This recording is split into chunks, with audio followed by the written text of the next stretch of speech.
All right. Hello, everybody, and welcome to session number 28 of Unlikely Heroes, our online, obviously, Dungeons and Dragons campaign, which takes place in my homebrew world.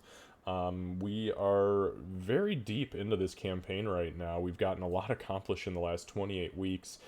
And I'm super excited to get going.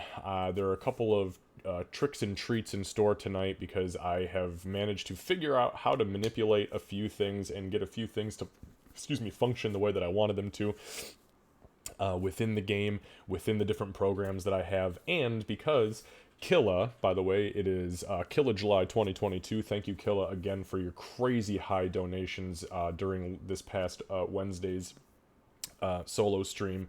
I was able to buy a ton of assets for Roll20, which some of which you might get to see tonight. Others will be saved for let's just say a rainy day. Anyways, we're going to go ahead and dive into it right now with a full recap, and then questions from the group, and then we will get into tonight's session. It is the night before the 4th of July here in the States, so I'll talk to these guys and see if they, if we do need to go over, if they're cool with that. If not, we'll make sure that we stop right at 10, but typically we just go from 7 to 10. So, anyways, without further ado, kick back, relax, and enjoy all the new bells and whistles. Or don't. That is your prerogative.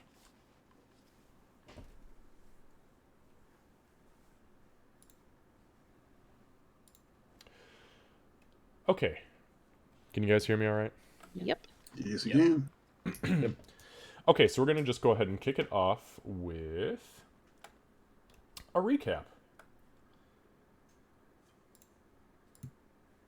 Okay, so last session we picked up right where we had left off the session before, because that's how we do things, and that was in the Circle of the Moon, right after the reincarnation had succeeded, and you guys had spent a night in Archdruid Nightbreeze's tent, we'll call it. It's a little bit more than a tent, but his abode. You guys awoke in the morning, started to gather your things, you had some breakfast, and formally, she began to awake. As she awoke, you guys all had a very lovely, quite frankly, interaction with her, and you were all able to sit and discuss, what had happened, what she had become. You told her the meaning behind her new name. Archdruid Nightbreeze even gave a little bit more information, which nobody necessarily intended, but he did happen to have a little bit to add to it. You guys all then let her and Archdruid Nightbreeze have a conversation to themselves, where Nightbreeze told her about the bead in her chest that was part of her heart now, which was the heart of Meepo. And then he showed her that he is always with her by throwing a ray of frost at her, which she reflectively absorbed most of its energy anyways, and then was able to turn that into an icy attack herself. So it's kind of a neat little extra that she got. Anyways, you guys went through the course of your day. The rest of your day, I should say. You purchased tons and tons of items, got yourselves restocked. You guys got she nice and stocked up on her own stuff. Bofer went off into the woods, and he forged a silver amulet out of some old silverware he found. And I made that sound way less cool than it actually was. I apologize. I'm so sorry. It's true, though. I mean, it's like you had butter knives and spoons that you found in a dungeon. Yeah, that silverware was worth, what, 100 and something? There was a lot of silverware. I mean, you did take a lot. Which is funny because there was actually like twice that amount lying scattered around. You just grabbed what you could. That's where all the spoons went. Yeah. Speaking of which, where the fuck are all of our spoons in this house? It's like I I swear to God, one of the kids keeps screwing with me because every time I go into the drawer, there's one less spoon. Same here. It's crazy, man. I just don't get it. Spoons, the forks and knives, no problem, but the spoons gone. So, you guys went through the rest of your day, made your purchases. Ree even used an ability that she felt deep within her, and that was to talk to a cow by the name of Henry. And Henry and Ree had a beautiful exchange and then a very Bros now. very awkward milking situation with which Doc got involved in. Yes, alleged cow. Excuse me.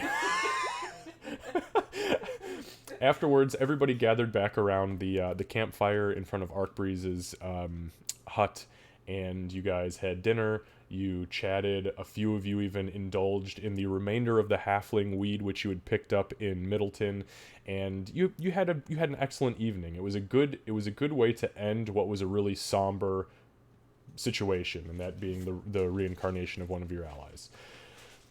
I can actually say allies now because I feel like you guys are kind of friends. We'll see. I never left. Not to call you out on that. Yeah, I mean, we'll see. We'll see.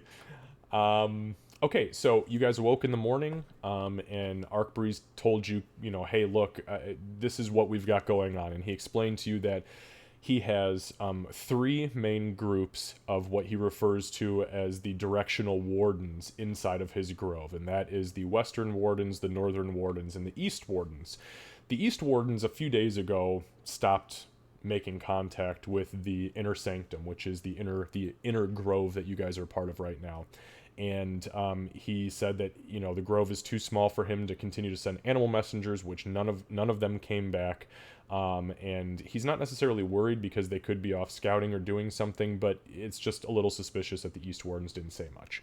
So you guys were sent along a path that the forest carved for you, essentially, to get to the East Warden's camp.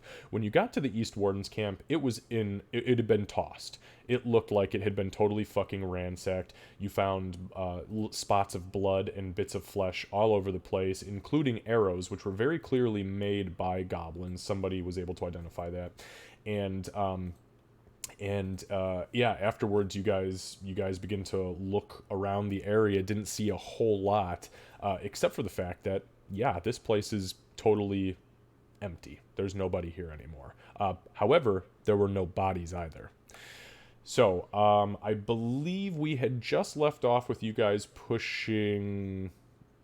You guys were pushing onward, or were you still investigating on the exterior of this camp? I'm sorry, hang on one sec. Kat talked, and she broke up a little bit. What was that, Kat?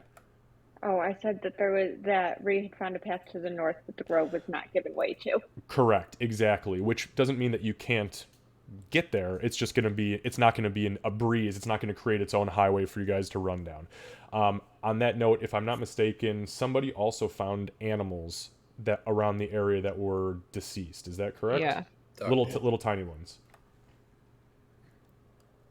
Yeah, and we found specific flesh on arrows as well. Correct. Elven, human, turtle. Yeah. Elven, human, and turtle. Correct. Mm-hmm.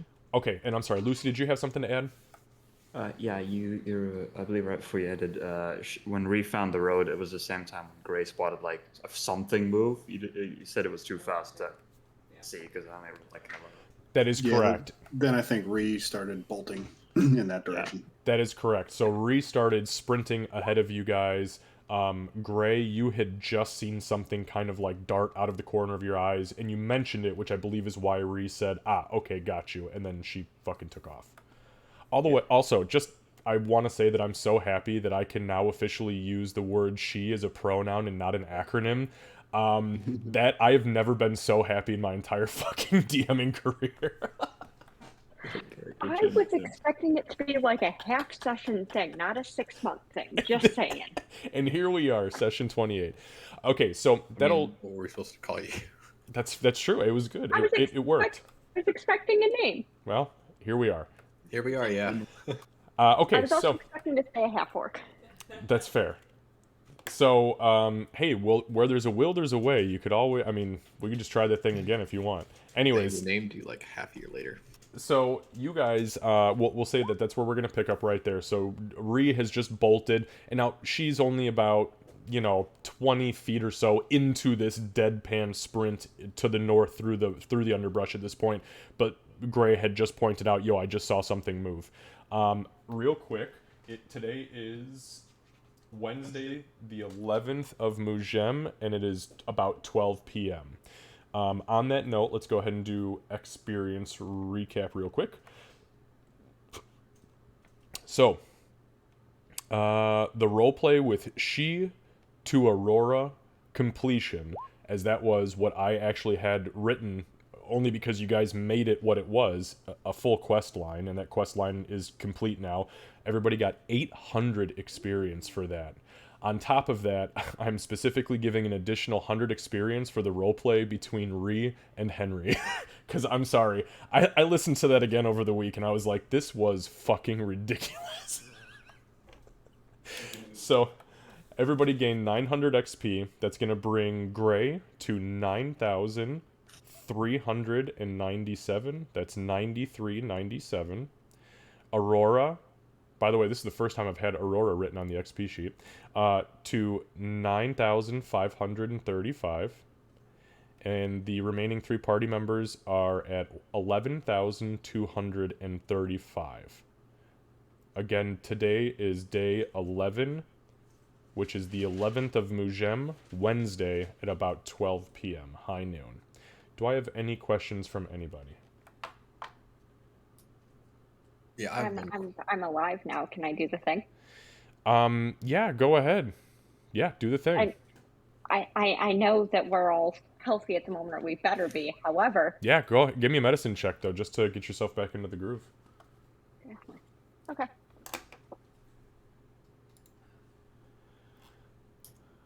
Xavier, have you ever role-played a cow before? Not up until that point. No, sir. You're Got welcome. Why did I do it too good? Nailed I it. thought you did it before. Oh, Absolutely, really? yeah. No, I've honest to Yeah. God, nobody has ever talked to a cow. I mention cow once in a while in campaigns, and people are like, okay, it's a fucking cow. And I Rhea was summoned like, opportunity. That's When he true. summoned 8 cows. Yeah, you did summon 8 cows.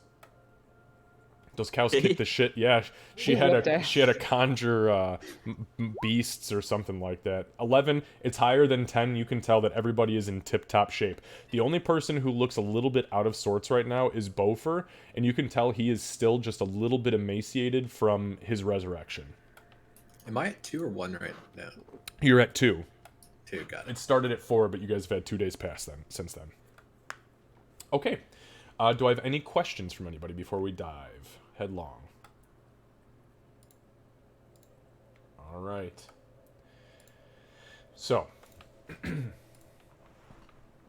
you guys had just finished investigating this camp. You had found a couple of animals, small animals, animal messenger-size animals, squirrel, chipmunk, bird, that were found deceased at the site of the encampment. You found flesh that was of human, elven, and turtle. You found arrows that were very clearly goblinoid in their make. And you found large pools and patches of blood, which you were, for better or worse, able to identify as both goblin and those other 3 creatures.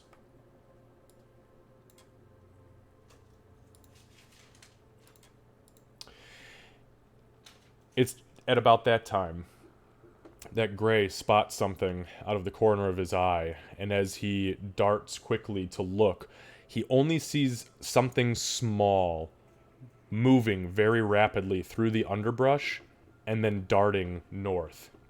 He calls it out, and without a second thought, Ree is, boom, 20 feet into the thick of where you guys are right now. Now, just so everybody's aware, going into the thickness of this grove without the grove opening its way to you, everybody is moving at at the effect of difficult terrain. So you're all moving at half speed. So while you may run, you are exhausting yourself, moving essentially against the grove because it is not welcoming you in. Unless anybody here has any feats or traits that bypass that? Don't think so. I don't think so either. Bofer, I know for a fucking fact you're not. No.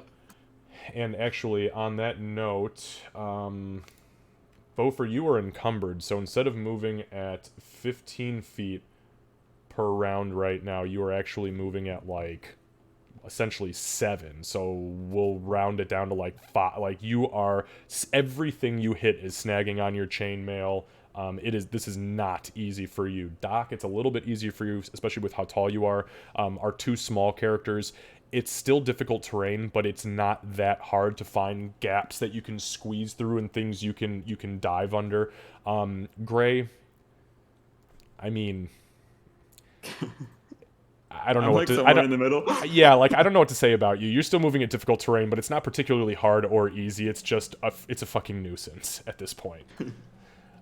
So, with that being said, what is your guys' marching order? How are you guys doing this? Does anybody even follow Ree? What are you doing? I would have been like, oh, Ree, hold on, and then chased. And begun running? Okay. Yeah. So we have 2 that are running. I'm behind Aurora. He's not gonna be in I'm front not of letting you. you shoot me again. Then stand on the side. Fair. I'm just gonna start pushing my way through after them. By the way, Ree's like Right, yelling the that's whole time, like, "Stop right there! Stop! I see you!" Even though I didn't see anything. Ree, give me a perception check. Okay.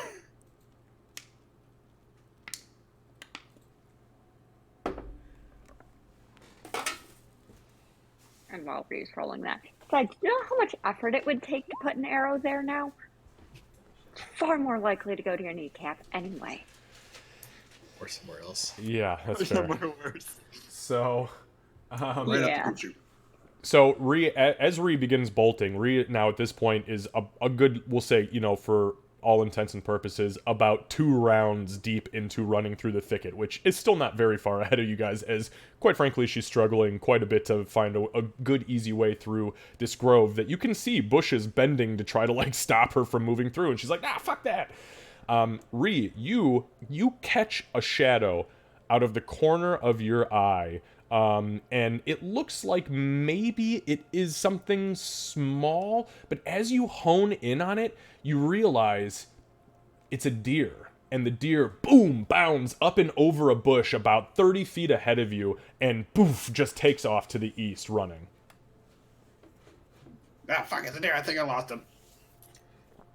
Okay, that's probably good because he told us not to get lost, and I feel like this is a good way to get lost. All right, Ree stops running and just kind of tries to get her bearing, see if she can still see the clearing behind her. Okay. Yeah, I mean, you're only at, let's say, 40 feet. It like you look behind you and you're like, holy shit, I'm lost, because all of a sudden the woods have sealed themselves up. But as you peer through, you see clear as day little glints of sunlight hitting Bofur's chainmail, and you're like, oh, he's a fucking beacon in the dark. I'll try to help her through so we can head back to the clearing. Okay. So it's easy enough. I mean, Step like this. Lift your leg up really, really high. I can't lift my leg up really, really high. she's not lying. I mean, Like, lifting my leg up really high is like 5 inches in comparison to you lifting your leg up really high. I thought the fancy pants let you do high kicks. Just channel your inner Yeah. floofy pants high kick. Oh shit, Aurora, I They're didn't getting see you down snack- there. They're getting snack Also- and rambles and shit. Also, Doc, could you that branch is as that log's as tall as I am. Can I use your paw? Oh yeah, I'll help her. I'll help everybody as much okay, as I can. so Doc is trying to help the little people back through the underbrush. Gray, are you still hanging out kind of like at the edge of the of the clearing, or did you dart into the woods as well? I feel like he'd go in enough to see them, but not far enough, because the druid made it very clear that these are not okay woods. Yeah, To and go. totally, yes, absolutely. So let's say you go, like 5 feet or so in, and even then you turn around and you see like grass is growing up and around the trees, like creating this barrier, so that it's like trying to mask that little inner circle. You've got sight on it, but it's a little bit difficult. Hey Doc, not trying to. I guess scare you. he'll. Go ahead. Gray naturally has the light cantrip, so he'll just cast it like on his drumstick and kind of wave it to be like over here. Okay, so yeah, you guys hear like a dum, and then as you hear the second dum, there is this flash of light, and you see this like drumstick go up into the air like a beacon, kind of calling you guys back towards the clearing. And now it's much easier to kind of find your way back. as you guys approach the clearing once more and begin to kind of step through, Gray kind of like holding it, waving you through like an airplane, trying to get like the like attack or what do they call them up? What are those guys called? The guys who you know who I'm talking about, right? Air controlman or ground control. Yeah, sure. It's guys with flashy sticks for nighttime flying. Yeah. So as they get back in, Gray, you see a shadow along one of the trees just as Bofer and Ree are stepping back into the clearing, and you're kind of like turning to step back. Your light casts a shadow, hits a couple of leaves, and casts a very, very familiar shadow along a tree in front of you. So much so that you actually stop dead in your tracks as everybody kind of pushes back into the clearing, and you look over. You see the familiar shadowy figure kind of materialize enough. It's still 2D against the tree, but enough for you to recognize, like, oh, I think I know that thing. Yeah. It's about that time that you feel a presence enter your mind, cold at first, but welcoming and warm after it kind of pushes past the awkward, oh, you're in my head phase. You hear,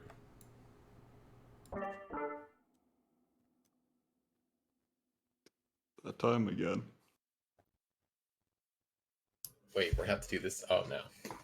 Good afternoon, Mr. Gray.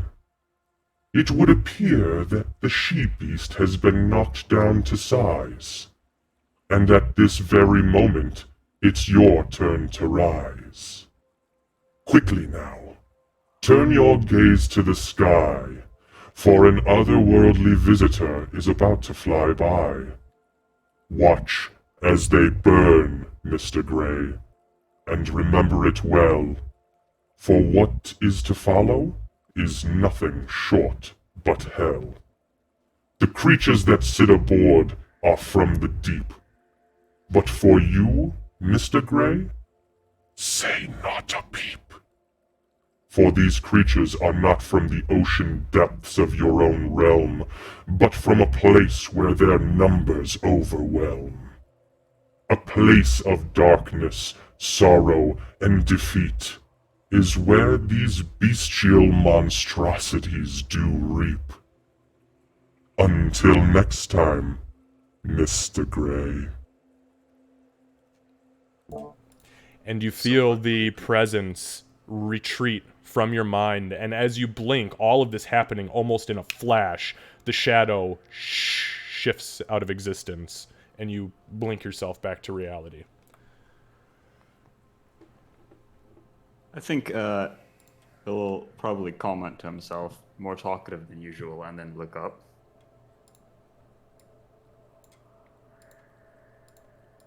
So, as you look up into the sky, Gray, from miles above you, through the clearings in the canopy, through the clearing of the canopy that you are currently standing around, miles off the surface of the land, you see a massive pulse of rippling red energy, almost like glass cracking along the aurora of the prime material plane.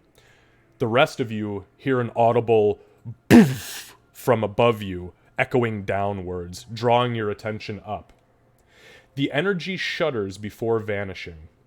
Entering the atmosphere, you see a fiery streak plummeting downward and spiraling ever so slightly like an old wizard's firework. About 12 seconds into its descent, the object visibly explodes, sending the once solid object soaring across the continent into 3 distinct pieces. One piece falls straight down from the site of the explosion. The second streaks far to the northwest of your current location before vanishing out of sight. The final piece doesn't appear to move at all. In fact, it appears to grow larger and larger. You begin to panic ever so slightly, thinking, what the hell are the odds of that thing striking this very location? The object grows larger and larger, with tiny fragments of it clearly breaking off as it grows and grows. The object begins to whistle as the sound waves finally hit your ears, telling you it's close. Should we run? I think we should fucking run. The object is engulfed in flame at this point, and it sails past you overhead. You breathe. I'm sorry. Sorry, go ahead.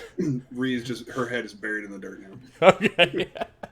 So the object. So you breathe a sigh of relief, except for Ree, for just a moment.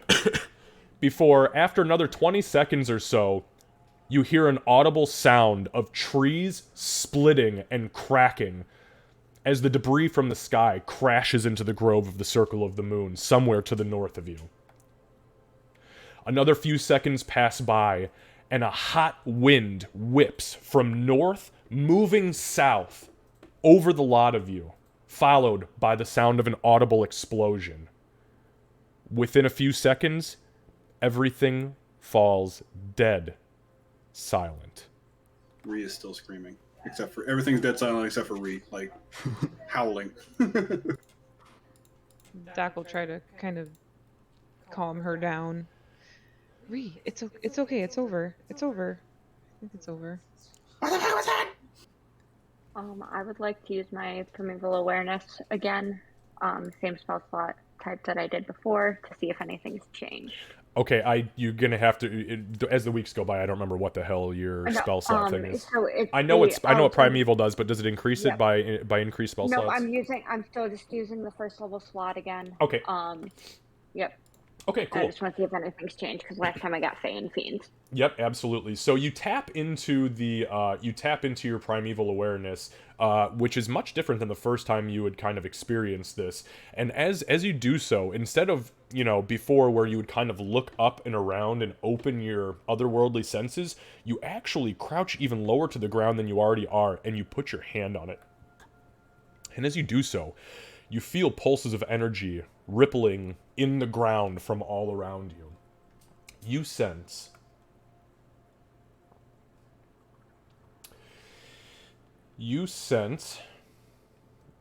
aberrations, dragons, elementals, fae, and fiends, all within 1 mile of you.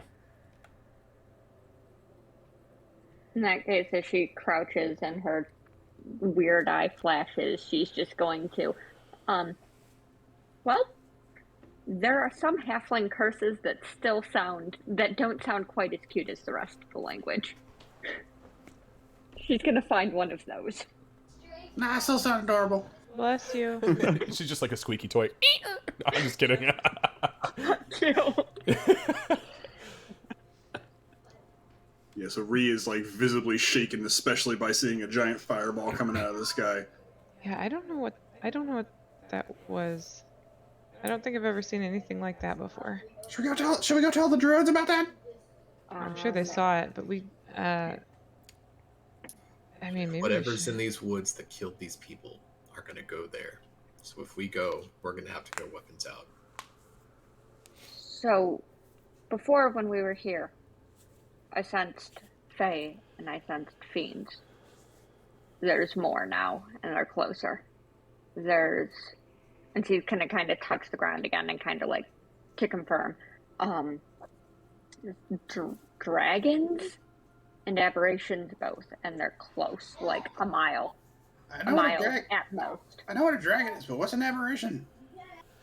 Bad news. Yeah, and you're gonna say aberration or aberration when the things start falling out of the sky. I'm like, oh, fuck, here we go. Oh no, not. I mean, last time me and Ree killed that. Look, if I was gonna steal the plot of Baldur's Gate 3, I would have been way more subtle about it. No. So Kat, and yeah,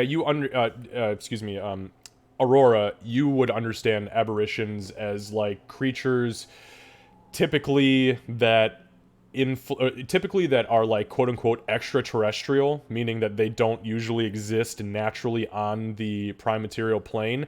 Most of them, they're big like focus and specialty is infecting creatures of other races in order to grow their own race, and that includes almost all aberrations. They're very monstrous in nature, usually, and yeah, they're typically pretty fucking evil. Yeah, so she's gonna think about it for a second, look Ree dead in the eye, and repeat again, bad news. Well, yeah, I mean, they're bad news if they came riding in on a fucking fireball. All right, so what I think we could do is we can try to get on one of the bigger trees, or we could try to get Doc to look up there just to see from a mile away, or maybe like a couple 100 yards. You want me to look a while away? Mile. Oh, In the dense forest. We can look for a tall tree. I'm pretty sure whatever hit on the ground is going to make a crater big enough for her to see. At least we know how far away. Right? well, here's the problem, guys. I'm Please afraid don't of tell me you heights. Oh, Okay. I can do it. Just kidding. Oh, okay. She puts her claws out. Xavier, Yes. can we see the smoke from the, I guess, meteor, I'll call it? From where you guys are at inside of this dense, even though it's a small outcropping here, you cannot see any visible smoke straight ahead of you. As you know, it just struck within the last few seconds. But I mean, going up a tree or flying up or getting yourself up, I don't know, fucking slingshot yourself, you'd probably be able to see smoke, as it was definitely a giant fireball, so it would more than likely make smoke in the woods. Mordine, guide these glorious paws. Yeah, when Doc made that joke, she kind of nudged Ree to try to cheer her up, and then headed for a tree. Okay, take your guidance, damn it, and do your guidance dance, and then give me an athletics check, please. I should have let Ree do it. Pretty nimbly bimbly. That's 10? a 10. I mean, to be honest with you, these are very easy trees. Oh wait, what bonus do you have because of your claws? What does your claws do for you? Don't You they do have a something? climbing speed, don't you? I have climbing speed of 20, but I don't think it gives me an advantage or anything. All right, give me a second. I've got cat's claws. You have a climbing speed of 20, and your claws are natural weapons. Okay. That deal slashing damage. So I'm gonna say that since you have a natural climbing speed, rolling a 10 on an athletics check to get up what I would consider difficult terrain, it's working against you because it doesn't want to be fucking clawed because it could be sentient.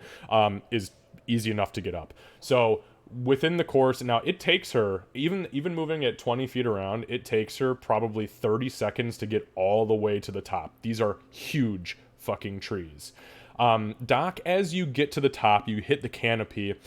You kind of breach the top layer of leaves and you poke your head up and out. And sure as shit, well, actually, I'll tell you what. Give me a survival check. We'll see if you can tell how far you are away. I can't reach. 16. So you would guess that you're probably within a half a mile or so, maybe 3/4 of a mile, somewhere right around there, to where this is. But there is very clearly, like from where you're at right now, and you look to the south of you, a couple pieces had broken off of this thing and struck before it actually hit ahead of you. Very, very tiny plumes of smoke, more like dust, really. But ahead of you, you see, I mean, a huge column of black smoke rising up and out of the grove. Okay. So it's still within the grove. Okay. Yes, it is. Oh, absolutely, it's within the grove. From your point of view, every direction you look, you see trees.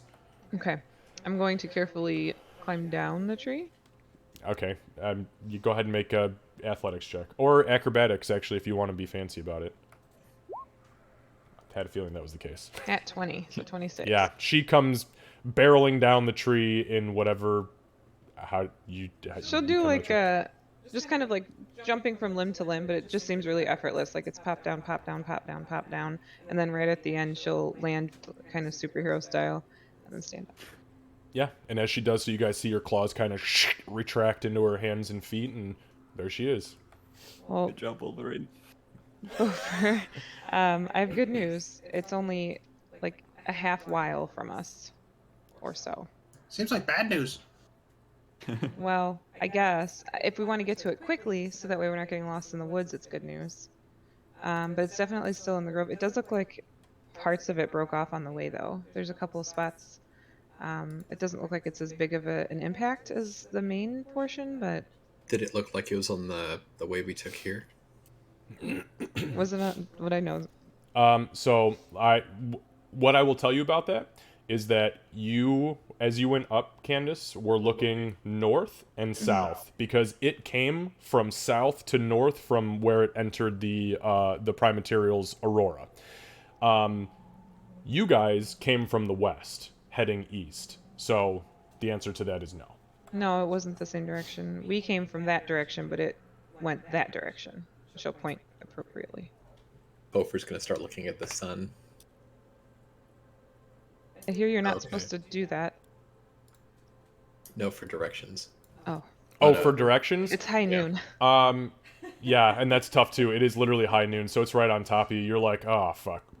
I I gotta think look at the moss on So the trees.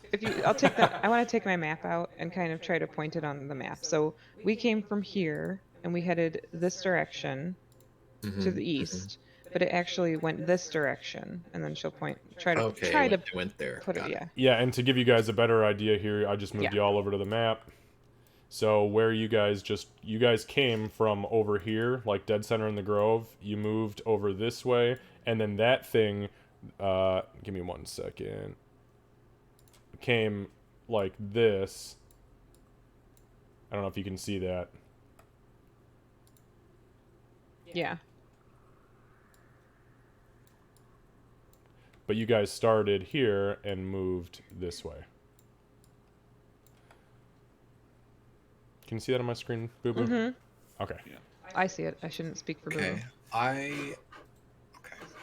I see. So, should we go back to the druid, Now, just or for- should we go check this out first?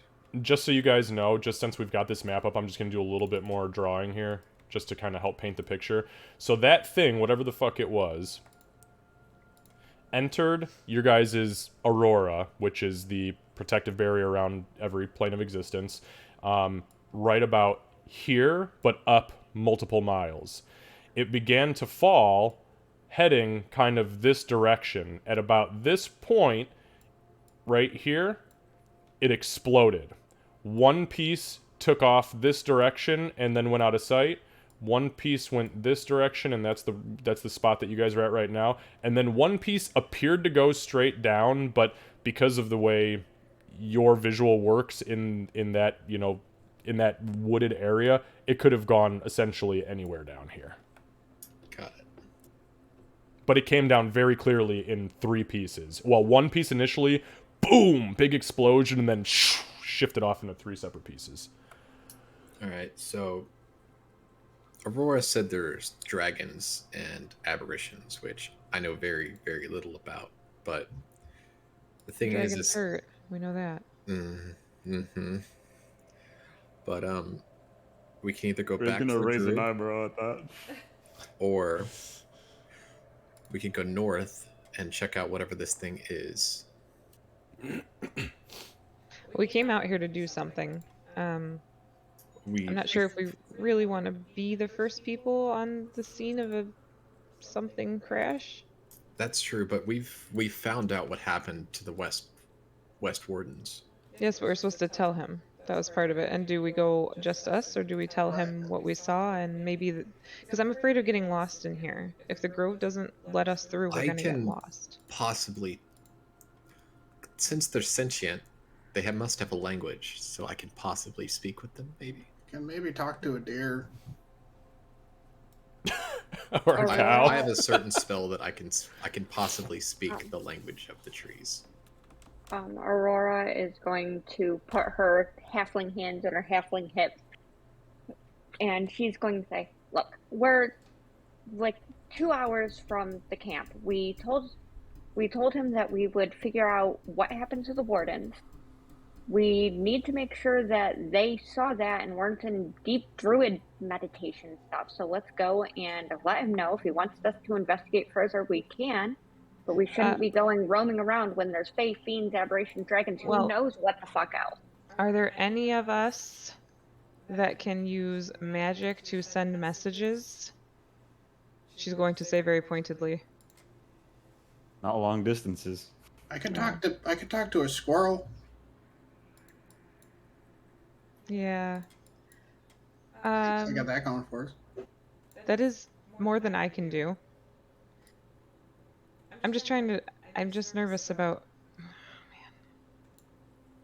The thing is, if something crawls out of there, such as a dragon, the fact that you're sensing dragons that close to us is concerning, especially now that you're sensing dragons that close to us and you weren't when we first got here. That kind of says dragons just landed on...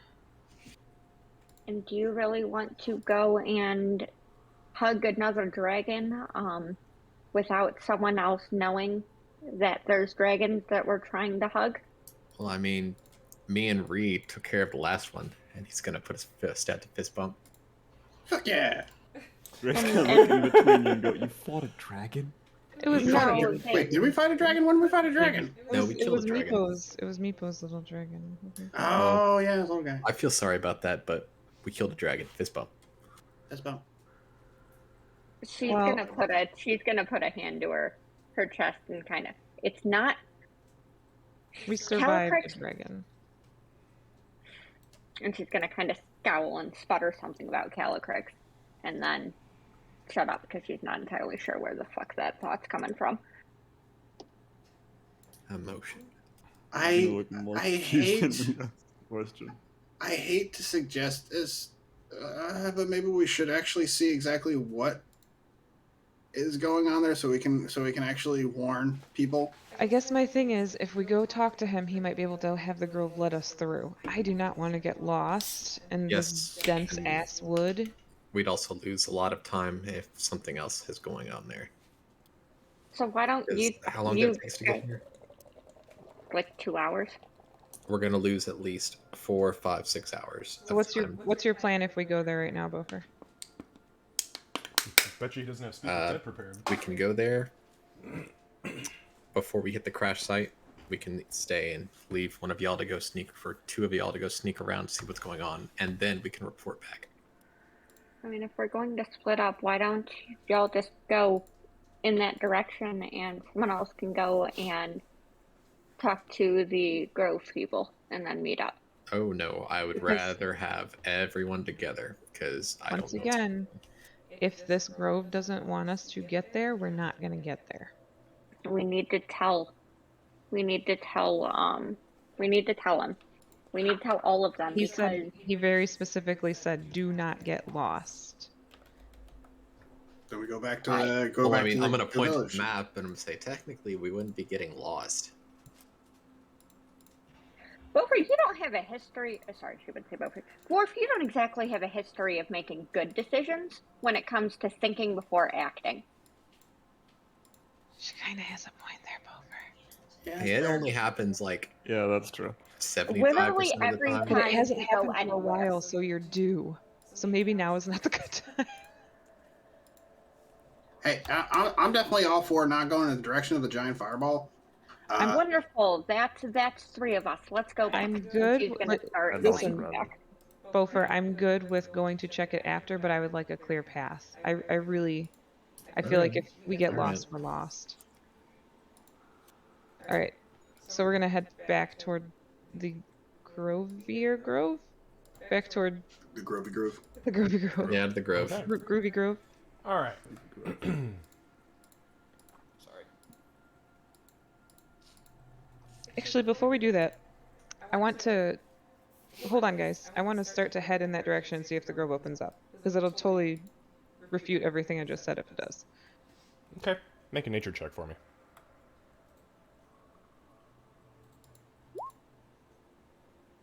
The 16. So as you begin to kind of traverse back into the grove, the thick of the grove, it does not open up for you, but it very obviously does not work against you. Okay. Maybe we leave some kind of trail for ourselves. So yeah, so like it's kind of letting me through. It's not doing what it was doing when we were trying to go in before, where it was kind of closing up behind us. Oh, I'm sorry. Was that a question? Yeah, sorry. Yeah, It's no, not. Okay. it is not working against you, meaning that as you step into it, it is no longer difficult terrain. Okay, and then So the vines aren't trying to grab at your feet. It's not like you're stepping towards, two forked trees and they suddenly close in front of you. It's not doing any of that. It's very, very still. And with a 16, I'll tell you this, it almost seems like it as an entity, the Grove as an entity, is shocked. okay. And just to be clear, on the way here, it was opening for us, right? That is correct. Okay. Okay. I guess if it's only like a half mile, I could try to sneak over there really fast to see if I can see anything.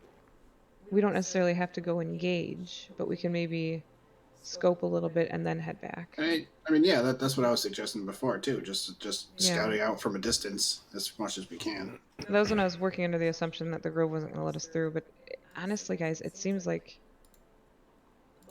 stunned. It's interesting. Hopefully not hurt. I don't know how that works, but it almost seems like it's like, if you get hit in the head really hard and you get knocked out, Oh yeah. you see stars for a second. Mm-hmm. Yep. Yeah, Ree gets it. I Okay. got it. So why don't we head in just a little bit, maybe stagger so that way we can guide each other back here if we need to, and then I'll try to sneak up ahead a little and see what I can find. Beaufort, do you want to say a little prayer for me? Pray for you. Mordin, Good luck, guide my disciple. I'm sure For our the way shadows to will our guide your mist. steps. Oh wow, that was actually on par with what I was saying. Perfect. So, Okay. Gray, do you So cast I guidance? cast Bardic Inspiration. And I cast Oh, guidance. oh, shit. Okay, Ooh. so Doc, you begin to traverse Double up. through the woods. Give me a survival check to lead the way. Before she goes, I'm going to look at her and I'm going to study her, and my eye's going to flash, and I want to mark her as my prey using the spell slot because it'll give me advantage to find her if I need to. Good idea, Fran. So you use Hunter's Mark? What are Yep. you using? Oh, you're actually I'm casting using Hunter's Mark. Yes. Okay, give me one moment here. Please don't shoot me. That's actually an amazing kind of. I never thought about using it like that. Tracking. Jesus It's great. Christ. Yeah. Okay, So, give me one and- moment. It's that halfling brain. So, okay, Hunter's Mark lasts concentration to an hour. So, the only component is verbal. So, do you say anything to her, or does it come out as mumbo jumbo? I've got my eye on you. Yeah, so Everywhere you go, I'll be watching you. the way I picture it is as the bardic inspiration is happening, as the guidance and prayer is happening, she just looks at Doc, almost seems to look through her, and she focuses her Hawkeye glance, and she starts to kind of tap a little bit at that rhythm, and then a moment she nods and says in a voice that echoes almost with the half-orc timbre that if even if you're lost, I will be able to find you. Okay. And with that, Doc, it has been marked, guided, and called a disciple of Moradin. You don't have to take that guidance if you don't want to. Okay, you wanted me to do a survival, right? So give me a survival check. Now, you get that bardic inspiration for the next 60 seconds. However, it's going to take you way more than fucking 60 seconds to get within sneaking distance of anything. Right. So, if probably you want to use use it. them, Yeah. if you want to use them, no, hey, you succeeded. You still granted it. And hey, if she rolls a nat 1 and manages to get herself to a 10, Right. that's the difference between a whole fucking different adventure, my friends. So, How long is guidance? It's the same, right? It's short. yep, Okay. 1 minute. So, All right. give me so a survival. survival check, and if you would like, use your guidance and your D6 bard. It is D6 right D8. now, right? Oh, it's D8 right now at level 5? Now. Yeah, D8. Okay. So 16. Oh, whoops! I rolled. Okay, 16. Okay, No, and it's then not. It's a 9. 9. Was it and then 9 a that you D8. just... Was the It was 9 the first one? 9 was the first one. Okay, so you get a 9. plus and then a D8 one and a D4. D4 and a D8. Yep. Okay, so that is plus 8, so 17. It's actually better than that. Yeah, that's actually, see, that's awesome.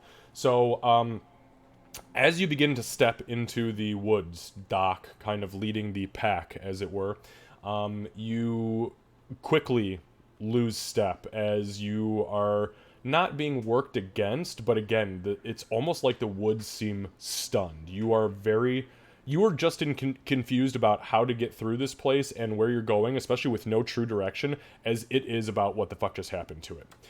It's about that point that you remember the whispers of Gray, and you feel a warm hand on your shoulder, and you look over almost instinctually, and as you do so, there's nothing there. And as the magic pops off, you look back down at the ground, and you see clear as day to you a small set of footprints glowing with a soft green hue, ever so slightly, that lead straight north from where you are, and you begin to follow that path.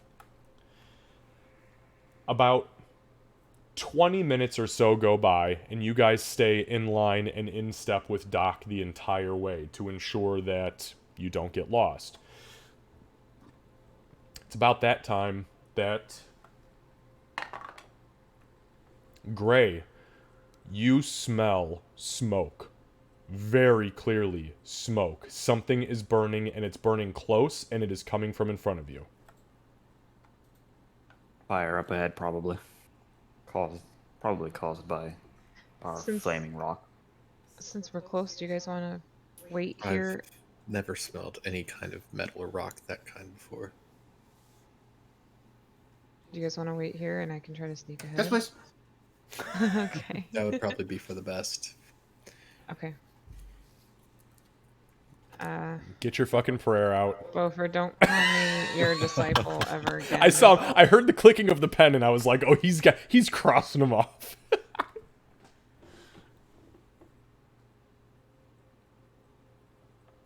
The hands upon thy steel, thy heart to your mold to your will. Thank you. You're welcome. I'd like to come with to keep an extra eye out. You're good at not being seen, that's for sure. I'll make that 2 of us, and I'm gonna cast invisibility at level 2. Oh. Oh, okay. And that allows you to grab another person. Actually, correct? at 3rd level, because then I can get 2 people. Okay, perfect. Give me just one moment. Super stealth. Yeah. Keep himself safe, Doc. Okay. Yeah, I'd rather not chink. Yeah, no, that's Well, bad for an hour. business. And I'll stealth as well. Okay. Still. So you have, let's see here. Okay, so you kind of tap on your drum a little bit, hum a soft tune, and as you do so, you reach out, and as Gray reaches towards you, you guys see this clear as day too. A second shadowy hand appears behind Gray's hand that is reaching out, and as he touches Doc, the shadow literally spreads up her body to the point where she just, boom, fades from existence. You then see the shadow creep up his own arm, the same spellcasting arm, encompass his whole body. Let's see, where are my passive perception people at? Not Re. So, Bofer and Aurora, give me a perception check, please. Is mine, if this is related to Doc, is mine with advantage? It's not. It is not related to Doc. It is just a Okay. regular check. 18. Okay. Oh, hell yeah. Nat 20. Very good. Yeah. So both of you, as the shadow coalesces around Gray's form, you see his whole body almost solidify as shadow for a moment, and his body begins to melt into the ground. As he's going down, you see 2 small curved horns grow up and around, pointing towards the back of his head before his whole body fades out of existence. I don't even think Gray knows about that. So. You don't. You don't feel anything different. You just cast invisibility. I'm gonna nudge at Aurora and point. I'm gonna say in Dwarvish. And none of you were worried about bringing him along. Hey, What? What did I miss? I was almost dead, so I didn't get to pick. I mean, frankly, is that anything new? No, not really. I've met Morty more times than I've cared to count. I mean, he's around because I think he's kind of pretty, and keep pretty things around. We're still there, right? Oh, you guys are standing right there. Yep. Yeah, but I at least was speaking in Dwarvish. Yeah. So Oh yeah, I totally then speak. I- Yeah, everybody yeah. speaks dwarf. Yep. Oh. Yeah. It's true. I do not. And then I'm just gonna look Neither at do Ray, I. and I'm gonna be like, "You like his eyes, don't you?" Oh yeah, they're really deep, and yeah, I imagine there's a whole lot of deep thoughts going on in there. You mean the deep, dark thoughts? I'm gonna do my stealth roll so that we know what it is. Yes, please. Lucy, same with does you, she get please. Oof. Do we get advantage because of invisibility? You do. Yep. Oh, thank God. Both of you. Yep, you sure do. That's way better. Ooh. Go Shadow Demon freakiness. There, that's better. Way better. I got a 21. He got a 17. Okay.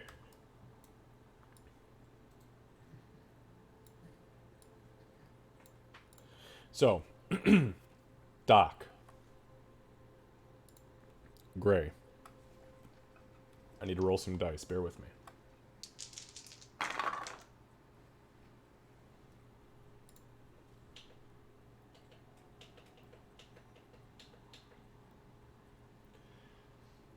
As you two begin to move through the underbrush, which begins to very slightly work against you as you move towards the scent of the smoke, it becomes much, much heavier than what it was prior. About 500 yards in front of where you once stood, you find yourselves on the ground, huddled up underneath what is a massively overgrown fern. If I could call this a dire fern, I would. But it is essentially that. Peeking out from underneath the fern in your invisibility, you see the following.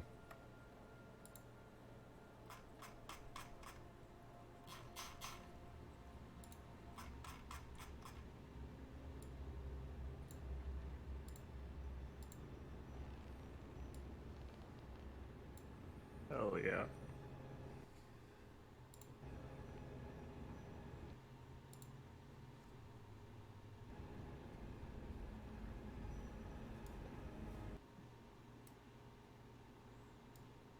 It's catching up, bear with it.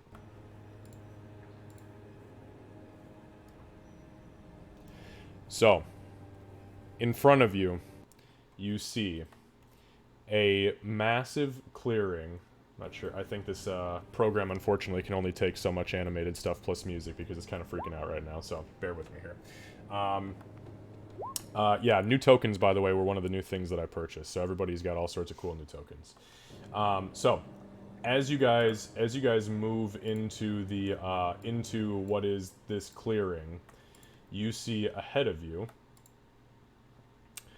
a large stone platform in what appears to be, at least at one point, probably a very shallow riverbed, but it's all pretty much been dried up, and it looks like it's very dark, hardened gray mud at this point. To the north, and I'll just ping these on the map so we're all clear. To the very far north, you see clear as day the wreckage of whatever the hell it was that crash landed here, with 3 or 4 corpses around it. There are bits and pieces of wooden debris that lie scattered all throughout this section of the wood where you can tell it really started to break up in the tree line. The rear of the thing that is currently on fire and to the north of you appears to be what is the tail end of what might be a ship with a like propeller underneath. It would essentially, for our real world explanation, looks like 3 massive metal fan blades, which are not moving, attached to some sort of wooden beam, and then a small U-shaped frame, which has been completely destroyed in the impact. But that is what you see remaining there, besides the debris and the few bodies scattered around.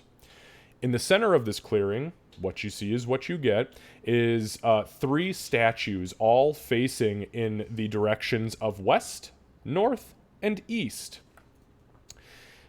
Each of which are holding a bowl in their open hands. In the center lies a large stone slab. On top of the stone slab lies what is very clearly the overgrown shell of a turtle. On the back of that shell, you see a very mossy patch that appears to be shaped kind of like a sickle or a crescent moon. Where that's in the middle. That is very dead center. That is the being that I have right here. Yeah, okay. Standing around, the respective creatures you see standing around, 2 of them standing around the creature in the middle, are very clearly hobgoblin. Everything else on this map are very clearly goblinoid. However, they're not quite like goblins that you've seen before. In fact, something is very fucking wrong with these goblins. These goblins have dark purple eyes with dark glowing purple veins running throughout the entirety of their body. From the corners of their mouths, there appears to be almost like a black volcanic ash that's been chewed into a cud and then frothed up. It's currently foaming and spilling out of their mouths. Here's a visual.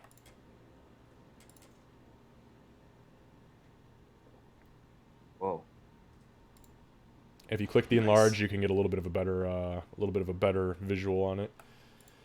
Cool. So, you see tons of these goblins. The hobgoblins also have the same. They also have the same frothiness and the same purple veins. The eyes. The 3 in the center, which is 1 goblin and 2 hobgoblins, are very actively pounding on the top of this turtle shell with long swords, short swords, sickles, attempting to pry it open. The turtle has very obviously retreated to the interior of its own shell in an attempt to fend off these assailants.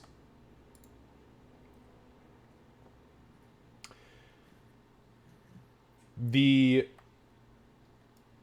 remainder of the goblins around you are all shouting, but they're not shouting in any audible language. They're almost grunting and whispering, but very loudly, as they dart around, almost as if in a confused state with this black foam bubbling up and out of their mouths. You 2 do not appear to have been noticed at this point. What do you do? Well, we see all of this, right? You see everything that is here. Okay, so do we know where each other are? Like, is that how invisibility works? No. You have no fucking clue. I mean, you've got a good idea because you were following kind of like her moving through the undergrowth, but as far as you looking out right now, you have no fucking idea where she's at. Actually, you know what? Okay, so I'll tell you what. Give me a perception check. You've got really high passive perception, so I'll let you at least make the check. okay. Well, actually, you know what? Hang on, Gray. I take that back. Your passive perception, it doesn't matter anyways. Your passive perception is 19 and her stealth roll was 19. Yeah, you know where she's at. You can't see her, 20. but you know where she's at. It's 20? 20, because my proficiency went up at level 4. My roll was a 21 technically, but honestly, she would have tried to make sure you knew where she was in some way, so. It doesn't matter. He rolled a 22 anyways. He glances around and yeah, he can see that there's a depression right in front of him under the fern in the soft, mossy undergrowth. I'm really sorry that this music is not cooperating, you guys. It's fine. Honestly, the parts that the parts that I can hear sounds cool, so. I think he'll whisper to Doc.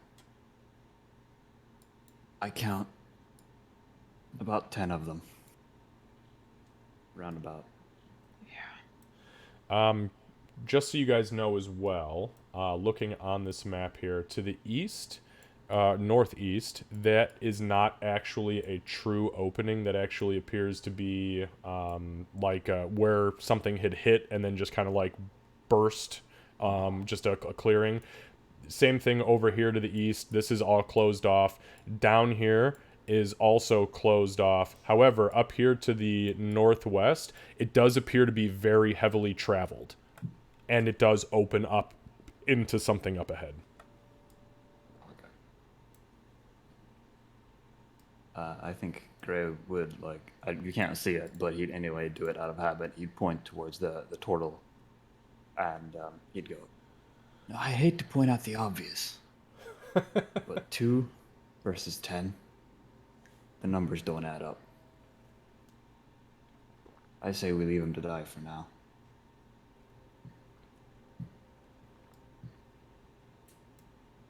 Well, I mean, yeah, we're not gonna charge in there, but we definitely need to do something here because this is what we came out here to do. Well, let's get back to the group. A second that, yeah, and guess we'll start making our way back. Okay, go ahead and give me another stealth check with advantage, please. Okey-dokey. I'm not gonna roll again because I got a nat 20. Yeah, you can't roll higher than that. Right. Well, second that one. Wow. Oh my okay. god. God damn, man. I rolled a 19 and an 18, but it still doesn't beat what you guys did. Fuck that turtle. Okay, so you guys turn and you begin heading back down south. Guys, everybody else to the south, about we'll say, 15 or so minutes go by, or either of the three of you who are back at the we'll call it quote unquote base camp doing anything at this point during this time. Beaufort would just be, I guess, just relaxing and waiting. What do you think kind of monsters are over there? You think like they're like monsters that are like made of fire? You think like they spit fire or breathe fire or shit fire? Not everything's made of fire. Yeah, but the worst things are made of fire. He's not wrong. Aurora is going to be ignoring both of them and just focusing on concentrating on the weird ability and creepily tapping out Doc's heartbeat.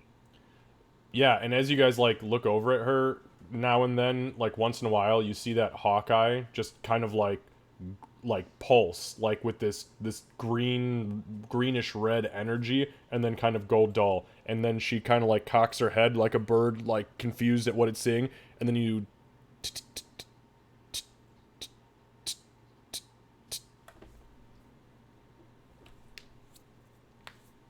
That's weird, but that's fine. So accepting. I'm pretty sure that sums up our entire existence as an adventuring party. Our whole group, yeah. That's weird, but it's fine. No, it's more like doing something, and walking away suddenly.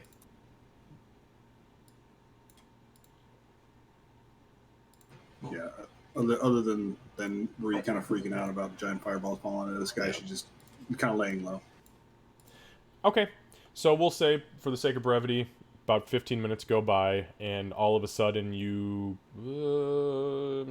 with what they rolled, y'all don't hear shit. Okay, you guys arrive back, and you see these 3 chumps sitting here. The only thing I will say is...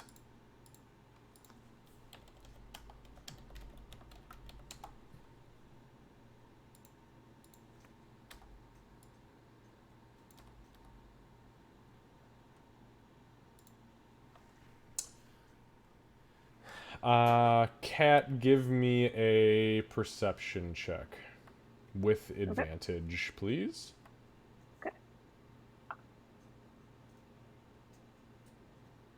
Normally that wouldn't be bad, but that wasn't bad at all.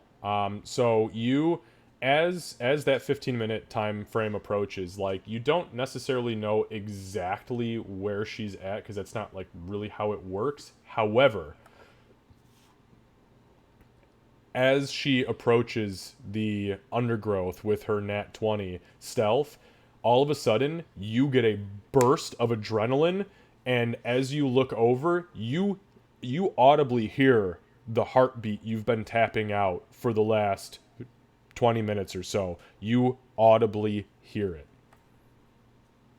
Then Beaufort and Ray would be able to see her, just like her head's gonna whip to the side. She's just gonna stare in the direction where they're going to be coming from. Yeah, you good, Aurora? Is it one of the fire things? Free. Not everything's made of fire. And Doc, not used to being You don't know that. invisible ever, just starts talking as she walks up. Oh yeah. Yeah, you guys just hear this voice materialize out of nowhere. Guys. What the? Oh, yeah. How long have you been there? Long enough. The Ray. whole time. Fuck. She knows. We're done. We got over there. There's like 10. Okay, you know the purple. I guess Gray will drop the invisibility at this point. Oh, and then when everybody looks at her, she's like, "Oh, yeah." Yeah, just as ugly as before. Oh. He looks over the That's dog. the gray. That's not very. Gray, That's not that was the very. gray. That's not very nice to say to Doc. Beaufort, as that happens, you feel pressure in your left gauntlet squeezing down on a few of your fingers. You look down instinctually. It's nothing weird. Just a very physical, noticeable pressure. On the left hand only. Looks like Moradin likes you, Gray. Or don't be Yeah, a dick. gods do tend to favor me. Over's just gonna stare, just in awe of what he just said. Let me know when you guys are ready. How many fire creatures are over there? I didn't see. About 20. No. Shh. I didn't see any fire creatures. What I did see, you know, the purple vein, the purpley stuff that we saw What? before? The undergrowth? In the other place. Remember how we saw like the purple veins? Oh yeah. Wait. There are goblins over there. There's about 10 of them, and they've got these veins, and they're frothing black. And Xavier, I haven't heard of anybody afflicted with this before, right? Before I continue. Make a medicine check. I guess while she stops for a second to like recall, he's gonna go, there's 2 hobgoblins and the rest of goblins. Ah, Yeah. fuck. Yeah, I've- Doc, you've not... Whatever is afflicting them and these as a whole, you have no fucking clue. Okay. It's fucking weird, though. Usually ailments don't make people's bodies glow in any way, shape, or form. Does Yeah. it fit the aberration theory, like the aberration infection thing? Make a... That's a very good question. Make a history check. And make this one with advantage since you do have insight on aberrations as a whole. Hey, Reed, could you carry 7 pounds if this does turn anything into anything? Could I carry 7 pounds? I can carry like 2,000 pounds. What do you need? Can you carry my bedroll for a minute? If this thing goes to shit? Why are you carrying your bedroll? I'm carrying my bedroll too. Why am I carrying my bedroll? Just drop the bedroll. Get another bedroll. It's just a bedroll. All right. Redrops all her right. bedroll. I'm gonna drop my bedroll. Okay, you both throw your bet. You say, fuck it, this is it. We're done with these. We're done. I Cat, don't even know why I had this thing. What am I doing with this? This is stupid. Cat, with a 19 history, you are familiar with some forms of aberration infection, and it does not usually include any glowing body part, regardless of whether it's veins, flesh, organ. It usually does not come with that. No, it's usually quite the exact opposite. It's usually very subtle.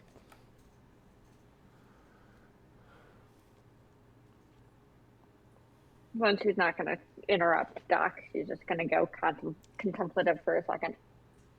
And there was a Yeah. turtle that went into its shell. It had a weird looking symbol on its back, so I'm not sure.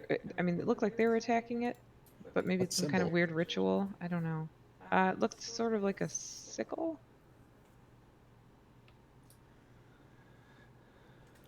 Would I know anything about that or no? What are you trying to decipher from it? Just the symbol, like would I know the origins or anything? like religious or anything like that? Sure. So go ahead and give me a religion check. 11. So the icon of the sickle as an icon in religion is typically is used amongst those who follow the god Nerul, one of the gods of death and undead. But usually that sickle is also accompanied with a skull that the sickle is impaling on its hook. But yeah, the sickle does have some iconography as far as that's concerned. Did you see a skull? I mean, we were kind of far away. It might have had a skull on it. Why? It might be the god of a follower of the god of death, but I'm not sure. The god of death. You Is can that check is its that a corpse. bad? Is that a bad I guy? mean, I'm not sure if they're a bad guy or not. are you sure it was a sickle and not like a moon, like a druid moon? I'm fairly certain it was a sickle. Mm-hmm. Well, if they're getting so what happened to the what did you say? A turtle? A turtle. Yeah, it was in its shell, and all the goblins were attacking it. Or it looked like they were attacking it. Again, maybe they were playing. Maybe they're doing some kind of ritual. I don't know. I wouldn't think they're playing if they have sharp weapons. Nah, I'm definitely trying to crack it. You threw gnomes. Yeah, I was about to say. I paid them. People would be a game. I paid them. Being a goblin myself, Maybe they I'm paid pretty Maybe they sure they're paid trying the to crack it turtle. open. You paid the gnomes you tossed, and you're calling my history fucked up? Hey, at least I didn't pay for them. Let's do this later. Neither We've got did stuff I. going on here, guys. Something just crashed Right. in there. I think we should go save the turtle. Yeah, we gotta save this guy. Yeah. What if the turtle's not good?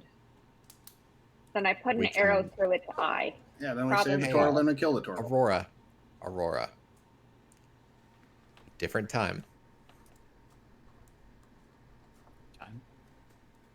Okay, Okay, you're I'll right. show The you eye guys. might be a little harder. I'll put an arrow somewhere lower.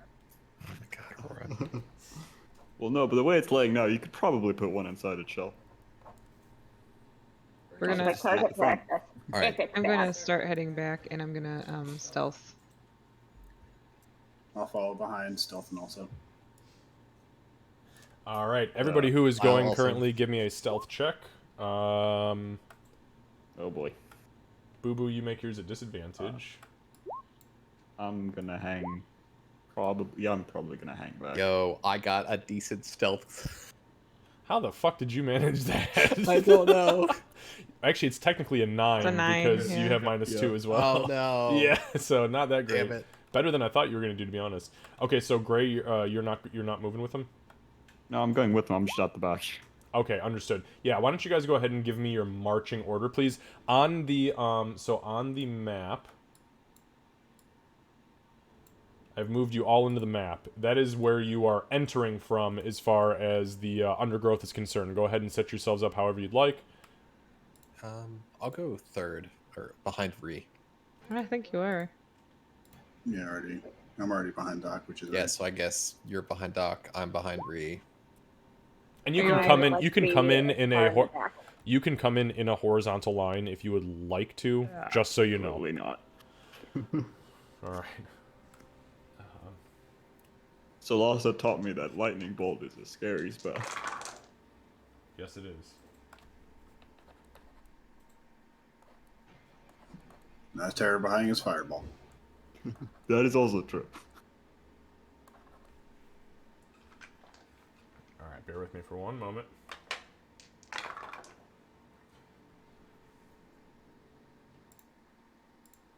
I'm really pissed that this music is not cooperating right now. I really want to hear it. It's so cool. This game or this program just cannot handle it. All right, so you guys, let's see. So we've got a. Oh wait, I would like the record to show that I have 2 arrows out and ready, one knocked but held low, the other held loosely in between Yeah. fingers. Understood. Understood. Because I'm planning on shooting many things. Friends, foes, who knows? Okay, cool. Yeah, you know how I always like a good, shake the party up situation. I have my assassinate ready. Okay, I believe you. We'll see what I come back as next time. Oh, I ain't paying for that shit again. Well, Come let's back not as get ahead of Ghost. ourselves. I was gonna say we do have the whistle still, friends. We still have the whistle. I was correct. It's a corpse. Okay, so as you guys begin to re-enter the clearing, let's see. Our low was a 9, 2 nines. All right, so let me.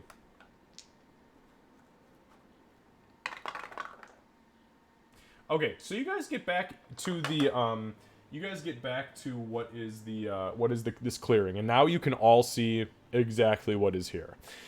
As you do so, one of the goblins, the one that's closest to you right now, kind of turns, cocks its head. You see this long string of like volcanic ash black drool drip out of the corner of its mouth and splat on the ground.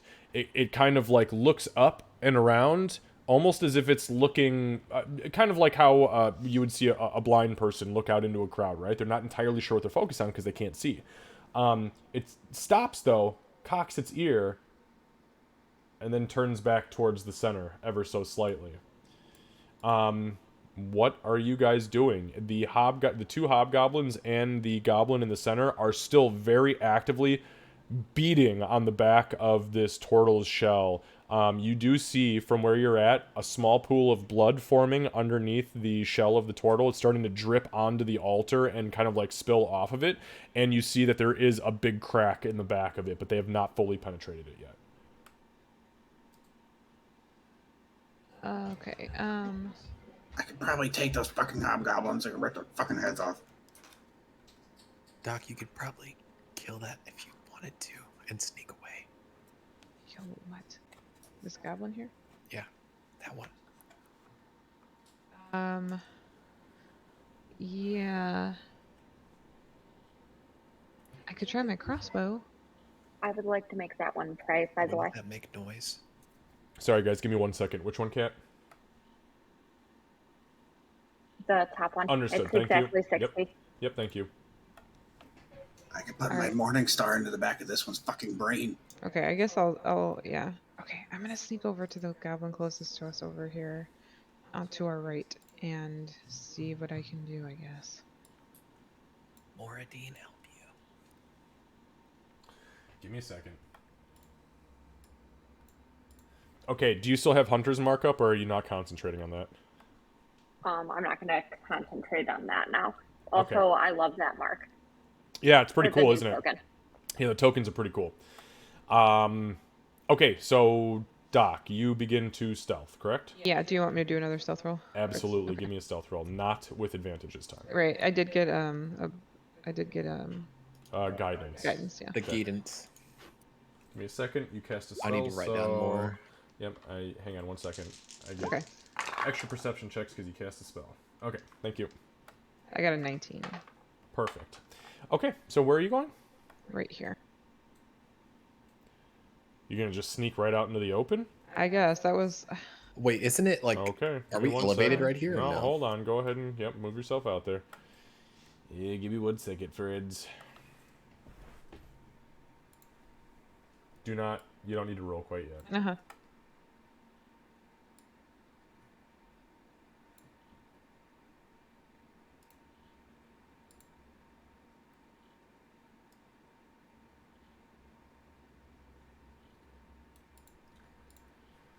Okay. So you begin to sneak up and behind the goblin that is here when you hear an audible shout in very crude and broken and almost I hate to use the term, but honestly very like demented tier goblin shout, and it says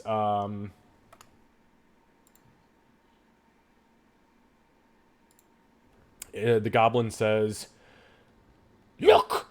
Kill! Kill! Kill and feed!" And as it does so, the goblin in front of you, Doc, just as you're getting your blade up, I will let you take your surprise attack, but I will need everybody else to roll initiative. Let's hold that attack for after we've got initiatives rolled. And go ahead, everybody. Your tokens should already be... Yep, everybody's... Oh, God, I put a fire token on here next to it. That's weird. Make sure you select yourself.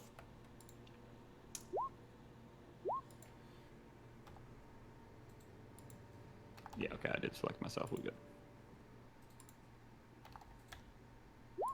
18, 18, 22, 21, 5... On Roll20, or sorry, on D&D Beyond, that dice just like slapped on the one and just slid across the screen. Oh, no. It's like, oh, I was just not even gonna try to roll. I don't wanna dice today. Alright, so oh, that was a 4. Literally as low as I can get. Not lower than the turtle. Oh boy. We know what happens to turtles that go in their shells. Yes, we do. They get themselves eaten by swarms of kippers. Over and over. Oh, terrible. Yeah, it was a very sad ending to that character. The first time. Or you can just roll them on an enemy. That's fair. If you're strong enough. Not me. I was gonna say, they're very strong, they're very heavy fucking creatures. Okay, anyways. Alright, so.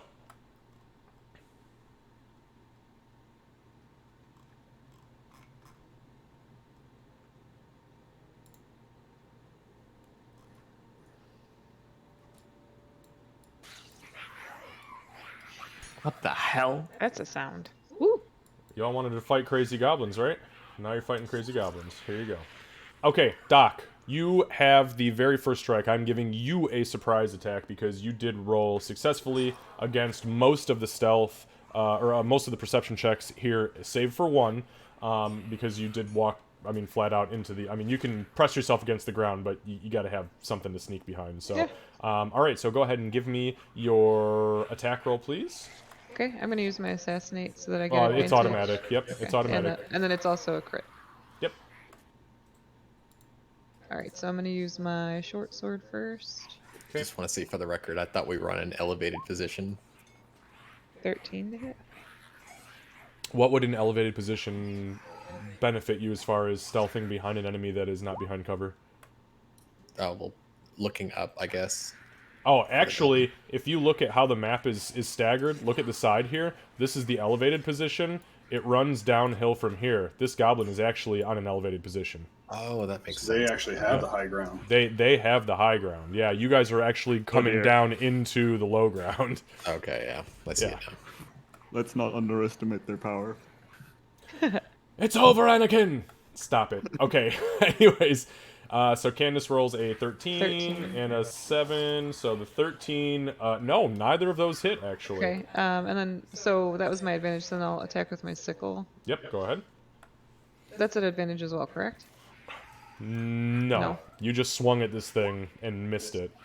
23. But a 23 does absolutely hit, and because it has not taken a turn this round, it is a crit. Perfect. So your assassinate does come into play. And I'm not gonna lie, okay, so that's 6 points of damage. That's it, really? Yeah, do I get to sneak it? Yeah, of No, course you it just didn't. fucking sneak it. Oh, you don't, because you don't have advantage on the attack. Right. So it's 6 points of damage. Okay. It's super anticlimactic.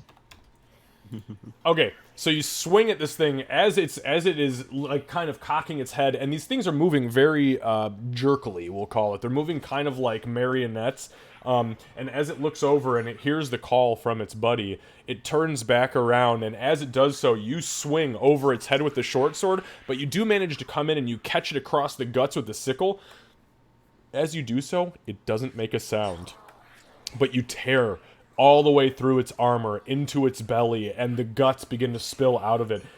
It does not make a peep. It just begins to go absolutely fucking berserk on you. Alright, so with that being said... Oh, actually, very ironically, I just went top down from where I had grabbed him. It is this one's turn. Oh no. So it turns, and it is going to attack you. Just so we're clear, can you guys all just do me a favor and click on your character tokens? I have everybody who... I grabbed these from a couple, like, 4 or 5 sessions ago, since we haven't done any combat. Can you just make sure that your ACs are correct if you click on them? So, like, Candace, I have you with 29 hit points and 16 AC, is that right? Yep. Okay. You gave me 3 extra HP, I appreciate it. No, go ahead and drop it. Yeah, I did. Okay. Yeah, so...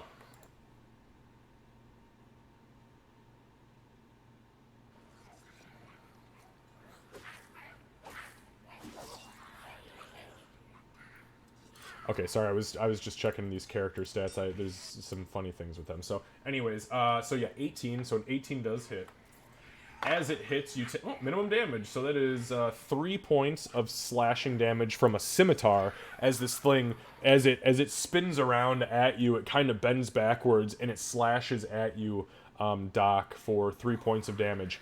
As it does so, it glances around you very, very quickly. You see its eyes darting almost in every direction.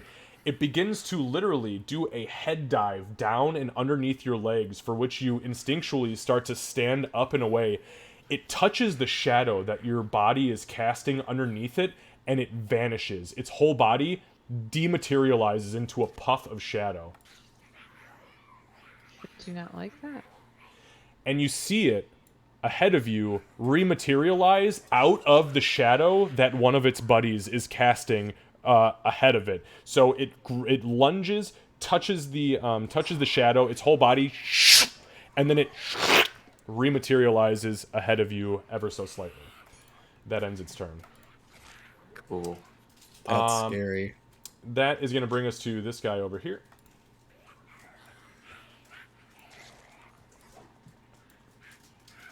So you see this guy, he steps up and into this fern. As he does so, his entire body vanishes. And as that happens...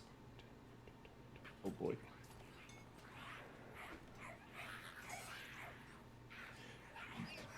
You see it materialize just underneath the shadow of this fern. And then finish its movement towards Doc, where it swings a very gnarly looking scimitar, but thankfully misses. Doc, you're kind of taken aback, like, whoa, what the fuck was that? And as it runs at you, you hear it, ah! You turn around just in time to dodge the blow completely. Anytime now, guys. Goblin do. Alright, so the goblin up here is going to shoot at Doc. That is a 12, so that misses. Goblin arrow overhead.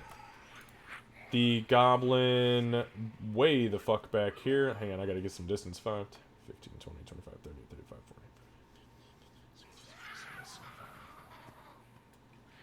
Got it. Okay, and so that is going to be...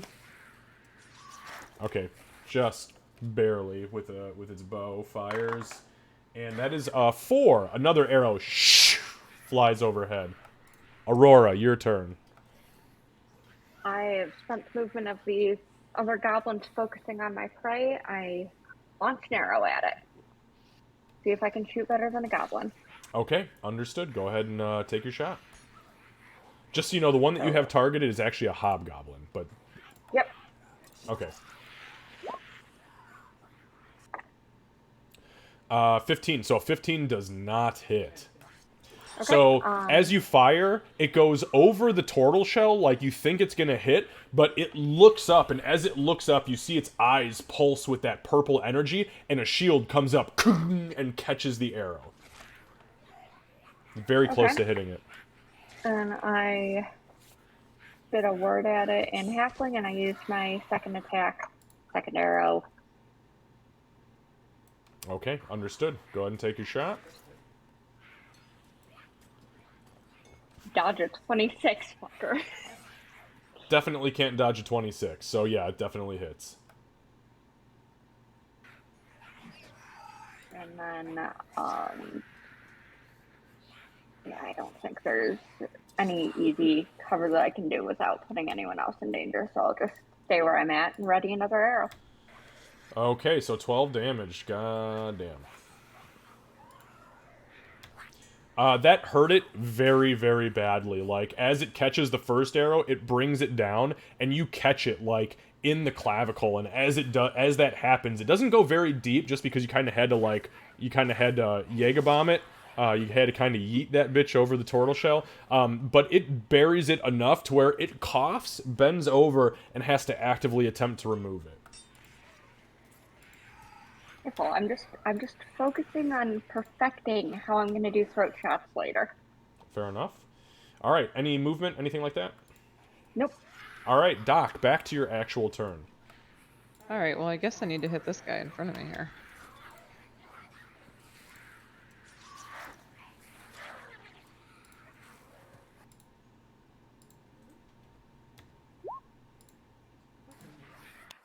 It was almost A 9, unfortunately, does not hit. okay. Sickle. Okay. 22. 22 absolutely does hit. Actually, you know what? It is going to... Give me 1 second. It's going to spend another charge.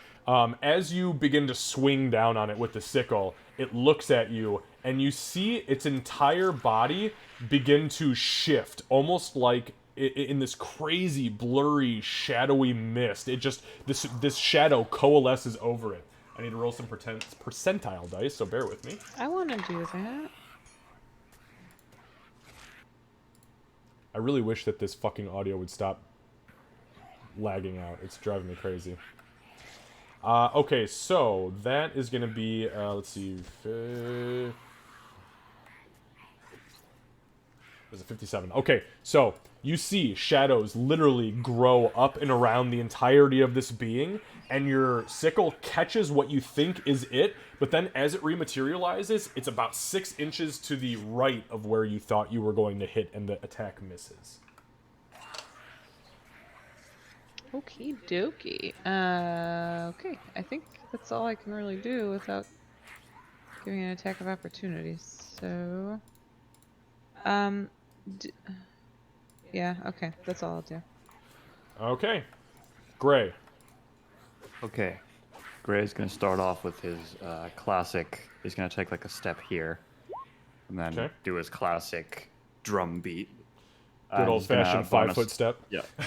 Bonus action, Mantle of Inspiration on Ree, Bofer, and Doc. Sing a song for me? No, it's a drum beat. There's no singing. You said it was Mantle of Inspiration, so it's temporary hit points. Is that right? Yes, you get 8 temporary hit points that can move your movement without provoking opportunity attacks. You said 8? 8 temporary hit points, yes. Yep. And you said And I if you- did not get that correct? You are not getting that correct. Rude. Well, Okay. to be we can fair, he move can only target how so many, far? so... Up to your movement speed. And it has to be closer to you. I think we determined no, that it's it not can any Any direction. direction. Yeah, Okay. there's another one that he gets at a higher level that is the safest route to him, but that is not this ability. Yeah. So I'm gonna move Doc- for sure. yeah. Yeah, Okay. Ree will say, okay, thanks, bye! And come up this way. And then for your temp hit points, if you guys wouldn't mind, just drop them in the red block for me. Damn. So Reeve begins to fucking sprint as you begin to pound the drum. Doom, doom, doom, doom, doom. You guys feel this magical energy like rise up in you. You get hit with this adrenaline burst that you're like, oh fuck these things, and you begin to move. I think as so- sorry, continue. I was just gonna say, so if Doc sees Ree running that way, she'd probably try to go catch up with her, so that way Ree's not on her own. So Alright, she sees that hobgoblin. She's Leroy Jenkins. Okay, sorry, Lucy, Okay, go ahead. so, I think as Gray steps forward, he'd say, I guess not. I don't know how loud it would be. I don't think he'd be screaming it, but he'd be saying it semi-loudly. The stage is set. The instruments ready. It's time to get this performance started. Players to your places, and then, like, he would kind of yell that last part to like these three. Yeah, and as that happens, that is the moment when you guys feel the first true burst from Gray after all this time of actual raw, unadulterated magic, bardic magic. He says, players. What did you say? You said players. Take your places. Take your positions. Take your Yeah. positions, and as that happens, you're like, ah! You're like, oh shit, I'm in the face of this hobgoblin. Okay, so and then go ahead. that's my bonus action. So as my action, I think I don't think they're in range. I think he'll look at this. Wait, let me check the range on it real quick. It's 60 feet. Let me see if I'm in range. Oh, that thing's only 20 feet if it's the one right in front of you. Oh, sorry, you're Yeah, I going want to see if I ahead. can get. Okay, so. Oh, gotcha. He's gonna look at the hobgoblin, and go, "If ignorance is bliss, you must be the happiest being alive." And vicious mockery. Oh, fucking rude. Fucking got him. Wow. What's the save on that? It is 14, I believe. Oh, yeah, but what kind of save? Is it charisma? Wisdom. Oh, wisdom. Okay. It is wisdom. Okay, yeah, he rolled a 14, so no effect. Oh, that wins. Yeah, sad. So he doesn't. It's not even that. Like, you got his ass, but he just didn't hear you. Yeah, there's an angry goblin screaming at him. I don't think he can hear Yeah, me. he is much more worried about that. Okay. And that's all I can do. So. Alright, so from back over here, this goblin is going to, as Ree is fucking sprinting full bore, is going to try to take a pot shot at her. And that is an 11, so another goblin arrow flies overhead and misses. Bofer. Alright, let's see.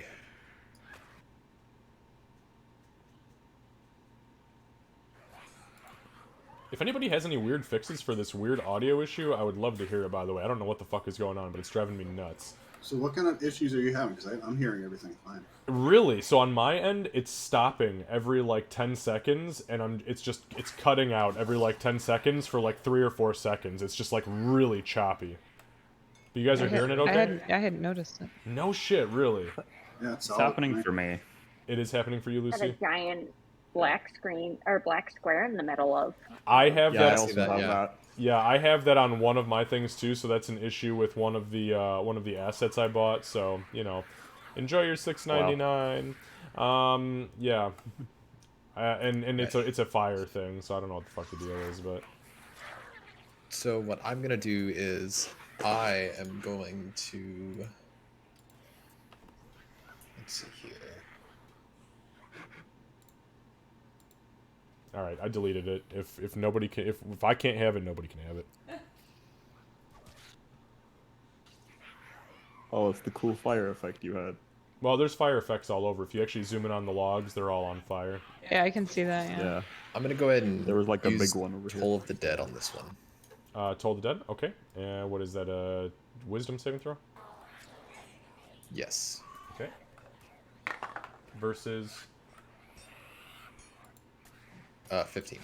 Oh, it definitely fails. Yeah, it rolled. It's got a -1, so it rolled a 9. All right, and for damage, has it taken damage or not? It has not. No. Understood.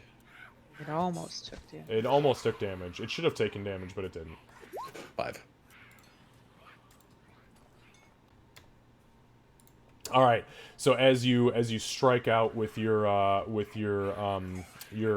gong, the reverberation resonates around it, and as it twitches, you see the shadows kind of trying to coalesce around it again, but as they fade away, you see parts of its face and jaw literally deteriorating and melting off of its body. It's hurt now. Anything else, All right, Bofer? and I'm gonna approach it right here. Okay. And I'm gonna go ahead and use Spiritual Weapon. It is a bonus action, yeah. I think it is. Okay. Yeah, I'm gonna go ahead and do that. Give me one moment. I bought you fancy things. What are What you do you got, summoning? Nick? I got swords, axes, maces, hammers, spears, daggers. I will not give you the lollipop. Okay. I'll do a dagger. A dagger? Okay, cool. Kukri or stiletto? Kukri. Hang on, I gotta resize that bitch. That's a big kukri. Give me the big one. Oh, God, Sayru's here, Yeah, guys. stop saying that shit when Sayru's here, please. The big one.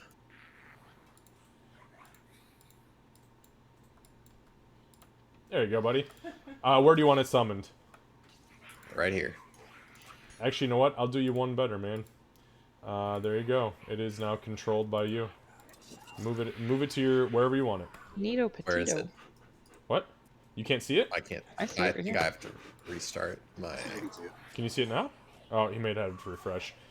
I love this I program cannot so see much. it. I love this program so much, but sometimes, especially with the animated assets, I I've see it. noticed there's a lot of issues. It can look at janky. Yeah. Yeah, it gets a little fuckety. All right, I'm gonna put it right there. All right, there you go, buddy. So yeah, as the reverberation comes out, the jaw begins to melt off of this goblin. You mutter another incantation and hold that gauntlet out, and as you do so, shimmering into existence is a magical and spectral dagger. And I'm going to attack it. Yep.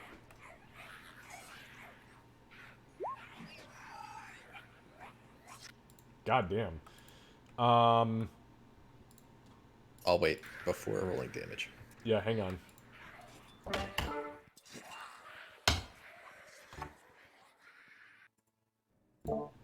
Okay, so it's going to use its last thing here, and it begins to shift in the shadows. As it does so, let me get some percentile dice going. And that is a 60, so it manages to successfully shift out of the way, displaces itself out of the way of the spectral kukri. Got it. Alright, anything else, Beaufort? That's it. Alright, so, the Hobgoblin turns its attention from the turtle that it was trying to crack the shell on, and faces the goblin who has fucking charged it, quite frankly. What's up, fuckface? It just snarls at you, this big black frothy bubble kind of popping out of its mouth like some sort of savage, some sort of common savage bitch. I'll let you get the first hit. And it is going to swing at you. One-handed, it uses its longsword because it does have a shield on. Nope, that is a 7. So it swings down at you and misses. I mean, just absolutely fucking whiffs. At that point, the goblin just north of it runs down as well, gets into melee with you, and attempts to swing on you with its scimitar. And that is a 9. That is also a miss. Nimbly bimbly, motherfuckers! Hey, guess what? It's that other that other hobgoblin's turn. It's gonna come down into Yeah, right where I melee want with you. That's a 19. Oh, yeah, that does it. Okay, well, it's not. Thankfully, it's just a hobgoblin. Oh, they have martial advantage, don't they? It's just a hobgoblin.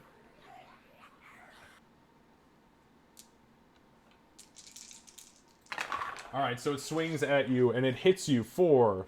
Let's see, that is 11, 12, 13, 14, 15... 15 points of slashing damage. As the other two kind of catch you off guard, it hits you square on with its full martial advantage and digs deep into your flesh, goring you. You are not raging, correct? Nope. Okay. Alright, that ends... All she saw was that hobgoblin up there, and she just ran. That is Not really thinking very well. fair enough.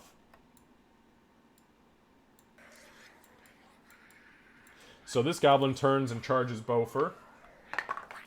That's a nat 1. That definitely does not hit. It swings down on you. You get your shield up. You don't even have to get your shield up. You just feel something bang off of your shield, and you look down. That goblin ran straight into that fucking thing. Awkward for him. Like a glass door. Yeah, literally.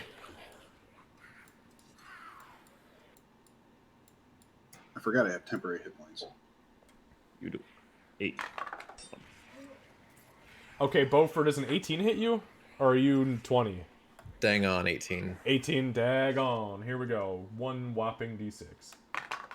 Hey, I rolled a 6. You take 8 points of piercing damage from the goblin who finally, one of the archers finally makes contact. As you're fighting this one, the dude who bounces off your shield catches you off guard. You look up and over your shield, and all of a sudden, boom, there's an arrow in your collarbone. About a half an inch deep, but god damn it, did that hurt. That ends his turn. 3. Hit points. Hey, good thing they were temp. Alright, Ree, do your worst. Yeah, Ree will go into a rage. Fine, Ree! And she will start whacking at people. Hang on a sec. I need to make this thing say that I'm raging. There we go. Barbarian rage. I'm raging. There's your rage icon. Hell yeah. Angry face. Nice. I love it. Yeah, isn't it badass? Okay, so she will start off with this gentleman here. Okay. Get 2 attacks, so I might as well focus fire on that guy. And number 1 will go something like this. Why is that advantage? Oh no, because rolling the damage. 12 unfortunately does not hit. You swing down and he gets his shield up just in time and there's a boom. That's fine, I got plenty more where that came from, asshole. Take that! Yeah! Huh? 15 also does not hit. Bam! You manage to push past the shield, but it bounces off of his chainmail and he kind of looks down and... Yeah, keep laughing, asshole! Alright, anything else, Ree? No, she's just frothing. Okay. At this point, the turtle on the center of the slab, realizing that nobody is around it, its head slowly pokes out, and with it, out of the right hand side of its shell, comes a large staff. To give you guys a better idea of who exactly you're seeing, there you go. This is a turtle with a turtle shell shield. That's kind of gnarly. Pretty badass, isn't it? So the turtle pops up and out of its shell, shield coming out, which was actually strapped to its back, and the scythe coming out of the other side of it. As that happens, you guys hear it say in common, "Well, I'll be a son of a bitch. Y'all came to help me, didn't you now? All right, we gonna do this the right way." And as that happens, you hear audible cracking of bones as it drops both the shield and the scythe, rears up almost like a cat with its shell in the back. You see its shell split down the center, and it collapses again onto the stone slab as it shapeshifts. It is a druid.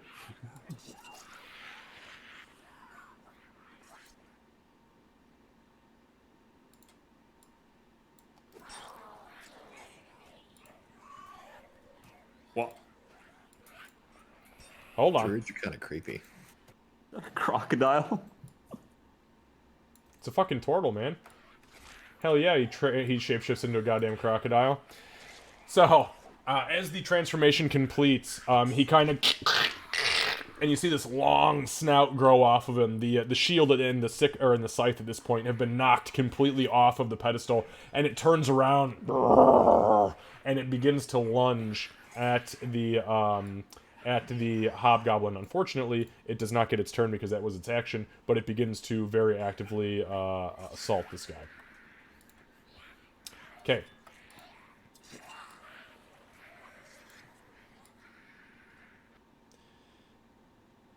So, Doc, at this point, your little buddy, the one that you slashed at initially, charges you, and he's going to attempt to attack you for a 21 to hit. Yeah, that does it. Oh, damn. That is going to hit for 7 points of slashing damage. As its scimitar comes down and cuts through the back of your leather armor and into your flesh. Beaufort. I still have 1 temper hit point left. Nice.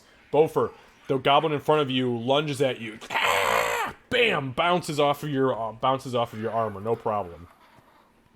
The goblin over to the northeast fires, attempting to hit Beaufort. Nope. That was 2 nat 1s. On disadvantage, by the way. That was real bad level nat 1s. And this guy up here is going to try to fire at Ree. Nope, and that's a 9. So another arrow overhead. On that note, Aurora. I am ignoring everything else except for my target, my prey. So, Beautiful. Take a shot. I'm not ignoring very well. There's almost like there's a goblin in the way. There's a cat lady in the way. Yeah. So yeah, as you fire the first shot, it hits, but you see the arrow kind of bend up and then snap. It doesn't actually penetrate the chainmail. The second shot almost hits, but the shield is actually coming up instinctively to block Doc, and instead the arrow catches it. This would not be a problem if I was, 4 feet taller. Oh yeah, it's all about the height. 100%. Anyway, Okay. what I'm going to do is I am going to actually move, and I'm going to see if I can get better positioning. So I'm going to go We're gonna go over there. Just trying to get better angles so I'm not shooting through Doc. And that's my turn. She may have froze. I didn't see her move on my screen. Yeah, I didn't see her move on. That's okay. Yeah, my internet's being stupid. I moved 30 feet or 25 feet directly to the left. Oh, there we go. Okay, Yep. there we go. Okay, there was just a little delay on our end. No problem. We got you. My internet's being dumb again. Okay, Doc, your turn. Oh, no. All right. I'm going to attack the marked hobgoblin, I think. Okay, understood.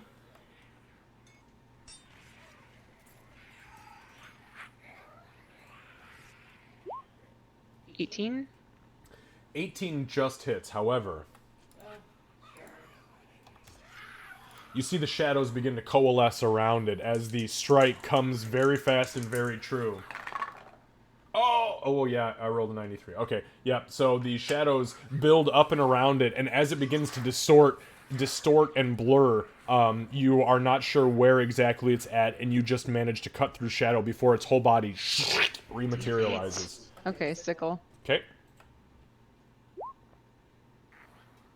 19. 19 hits. You realize it, as it attempts to do that again, it cannot. It's not in the same round. For 4. Alright. It only had 3 hit points left, so as you slash down at it at the sickle, you catch it in the collarbone, and as you drag it down, you move it over towards the clavicle where it had already been wounded, and you tear literally completely through the breastbone down to where its heart is, carved to the left, and it hits the ground.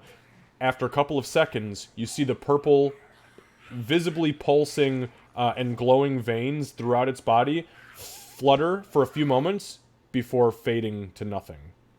Back to normal hobgoblin fur. Alright, Ree, your turn. Well, not quite. Gray. You're not for a while. Okay, so Yeah. Gray is... Hold on, let me just measure. Make sure I have the right area and don't waste movement. Okay, yeah. She's there. He doesn't want to go there, but he's going to go here. And he is going to, at level 3, cast Bane, which allows me 5 targets. So that one, you know, all of them here, basically. They're all within 30 feet. So I need a charisma save. Okay, give me 1 sec. How many level 3 slots you got? 2? That's my last one. Is it 2? Yeah, I have 2 level 3 Okay, cool.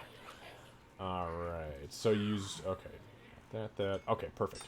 Alright, so I'm sorry, can you give me the targets again, please? Basically all the melee here, because they're all within 30 feet. I can hit 5 of them because it's level 3. Yeah, no, I understand. I'm just saying, which of the melee are you targeting? All the ones that are around you right now, so the 3 there and the 2 near Bofer? Yeah. Okay, give me 1 sec. Here we go.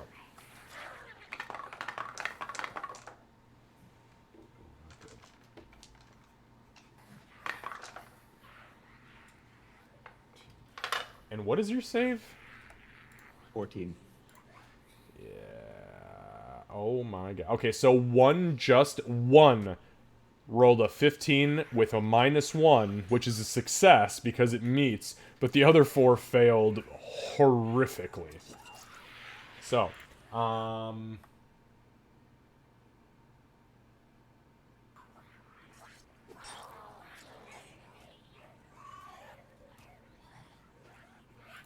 Oh, I guess.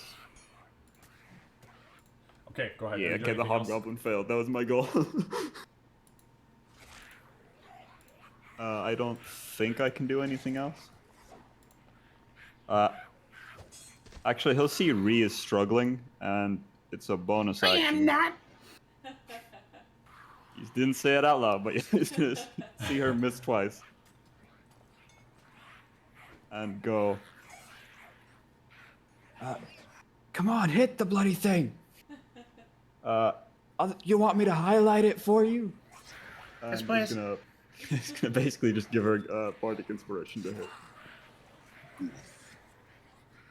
Okay, give me 1 And second. what is that? That was That's my a last. D8. It's a D8. Yeah.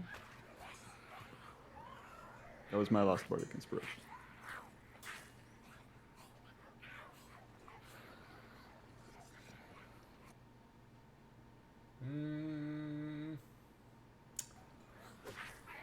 Unfortunately, I bear with me, guys. Just one moment. Yeah, no problem.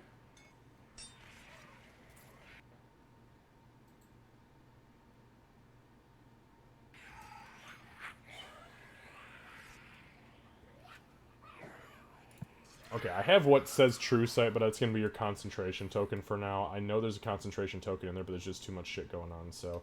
That's fine. And then, you received Bardic Inspiration.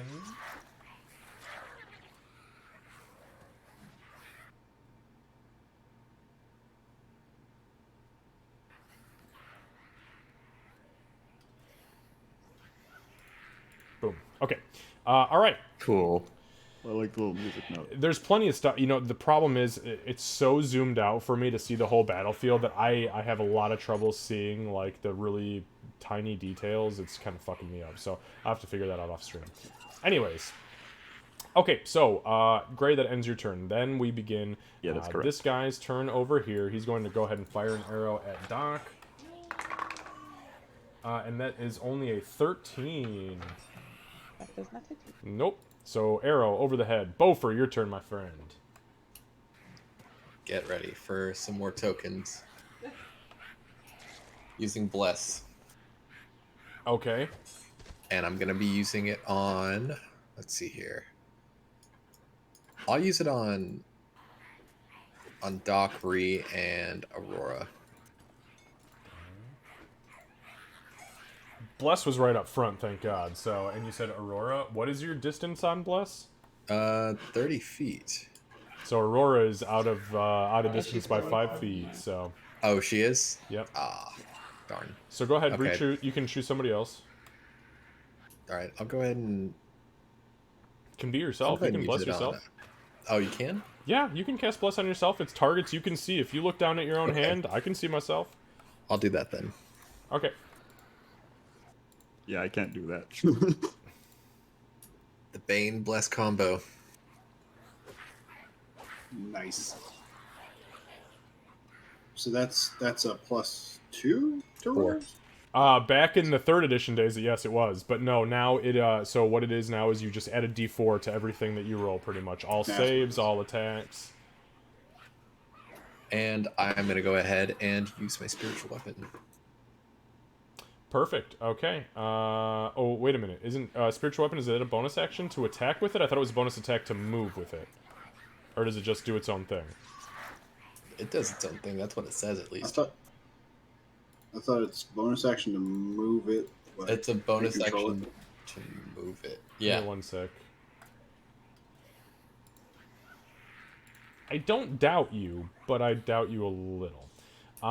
You can completely doubt me because this is the first campaign I've used spiritual weapon on. So the weapon, let's see. When you cast a spell, you make a melee spell attack against a creature within 5 feet of the weapon. On a hit, it takes yada yada.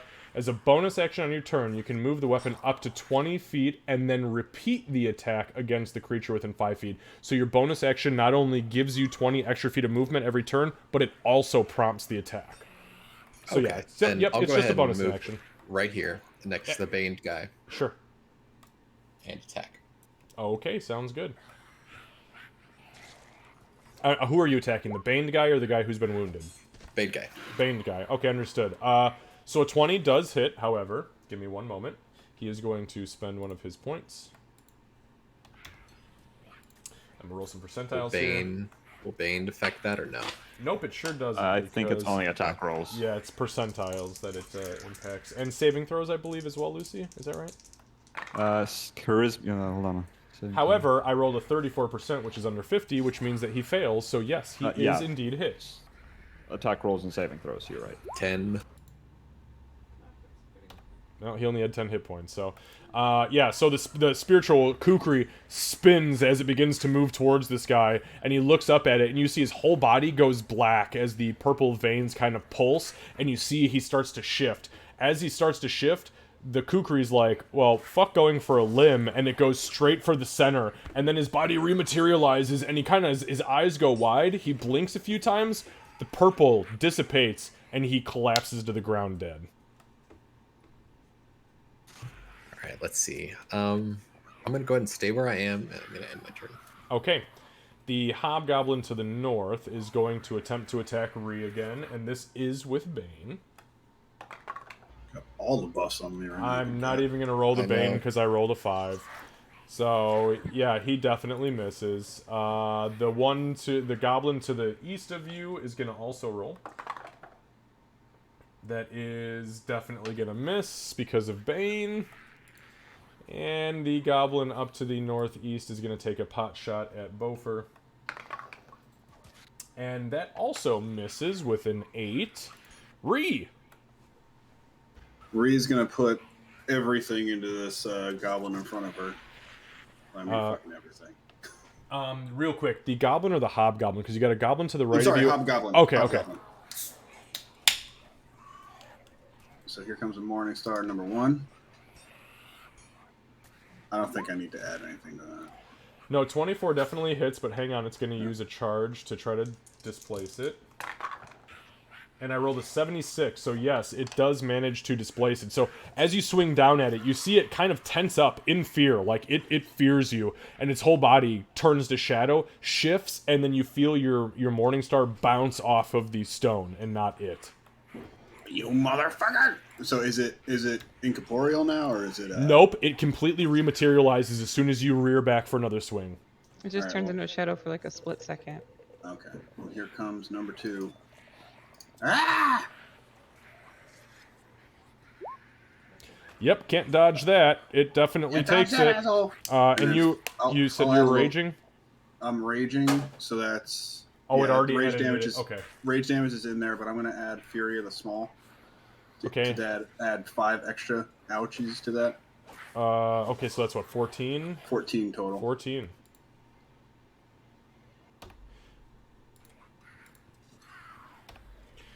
Okay, so you rear back, and as you start to swing overhead, you lash out. You hit this thing like from the shoulder blade downward towards its sternum, and all you hear is as it folds in on itself. You see it visibly shit all over the stone altar behind it, and it collapses into a heap and just stops moving. Reed just like screams at its face, what's left of its face. And there's not much, but you notice the eyes, the purple eyes that are kind of looking up and at you, blink a few times. Not blink, but they shift out of being glowing and purple to normal, and then die out. I guess what anybody would notice nearby is Ree is probably a little bit more animalistic against the hobgoblin than most foes that she goes against. Just like really like fucking putting everything she had into this guy. All right, so the alligator's turn. The alligator crawls very quickly off of the fucking, or I'm sorry, it's a crocodile. It crawls very quickly off of the stone. This is not a giant crocodile, by the way, just in case anybody's curious, because those are two very different monsters. Just a normal sized crocodile. I'd love to see that. Just a normal sized crocodile. It is going to attempt to bite this fucking thing.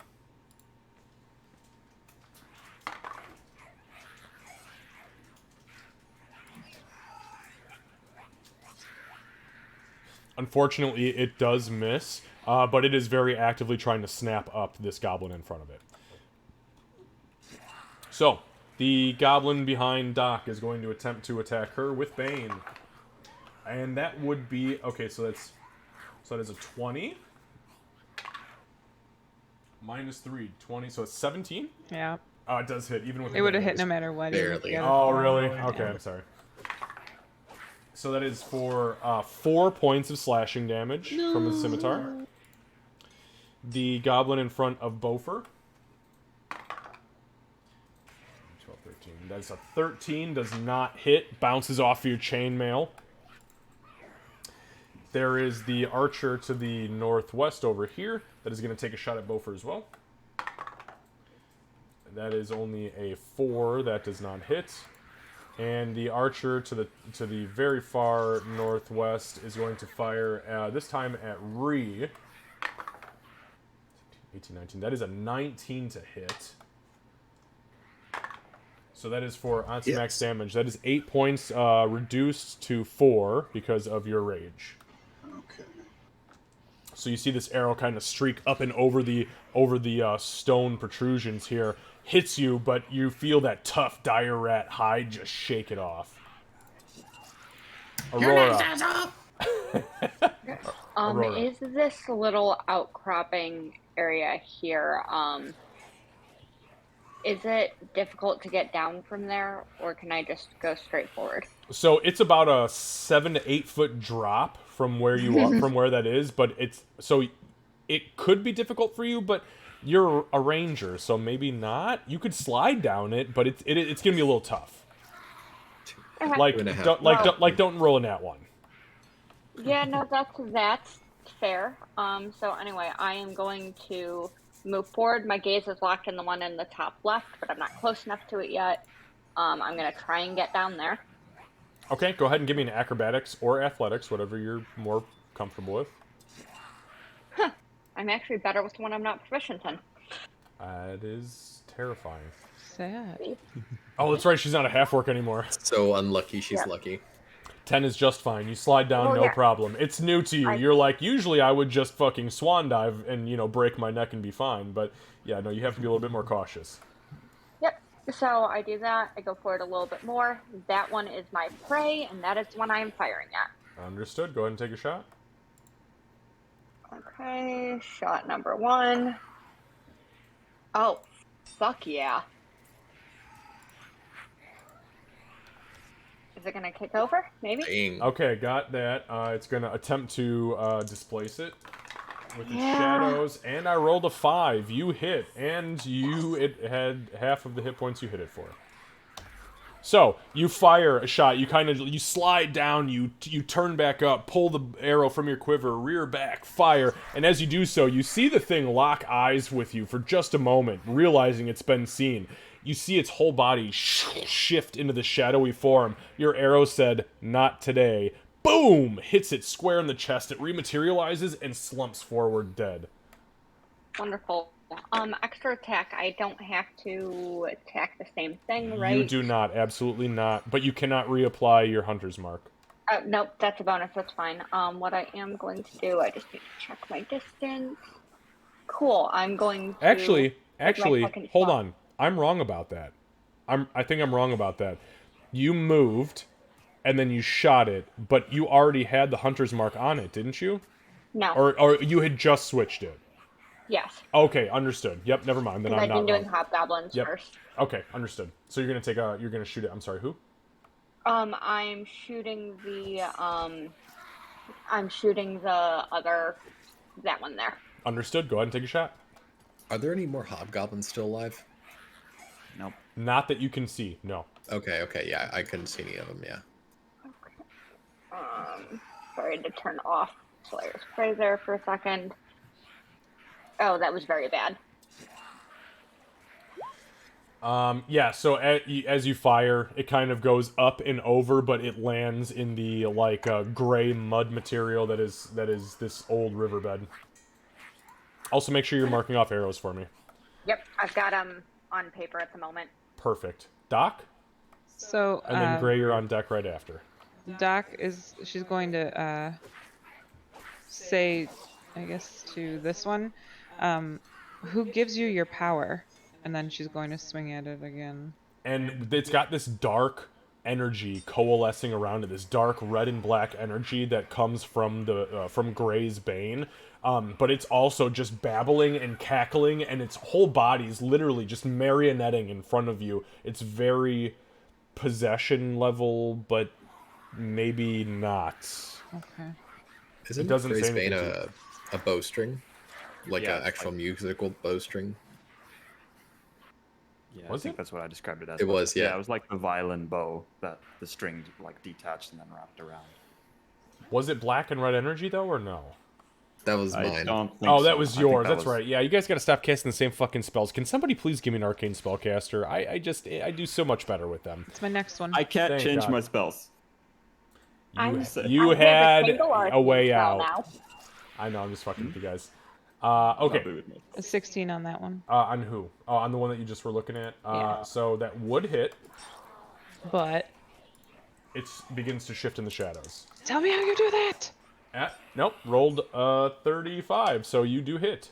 Oh, okay. 12 damage. You'll also get blessed. Wait, but how'd you get it doesn't 2? matter. Oh, fuck, yeah, no, you hit. Yeah, I was like, wait, what? I Oh thought yeah, it was and just... bless. Yeah. No, well, bless doesn't matter. I know, I Bless forgot doesn't do about extra that. damage. Yeah. I forgot to roll it though. So you kind of squat down and lunge out with your short sword. This thing has already started to turn towards the crocodile like, oh, what the fuck is behind me? And as that happens, you catch it in the neck. And as you do so, you tear backwards. And you see the purple veins burst in its neck, sending blood that is actually glowing purple, spraying all over the goblin to the south of it. And then it collapses in a heap and dies. Shit, I killed it. Let me ask this one. I'll turn. And then that will be the end of my turn. Don't you have a sickle? Oh yeah, I do. Let me hit it with that one. I mean, that's fine if you want to No. just stop and threaten it. Tell me your secrets. Hold on.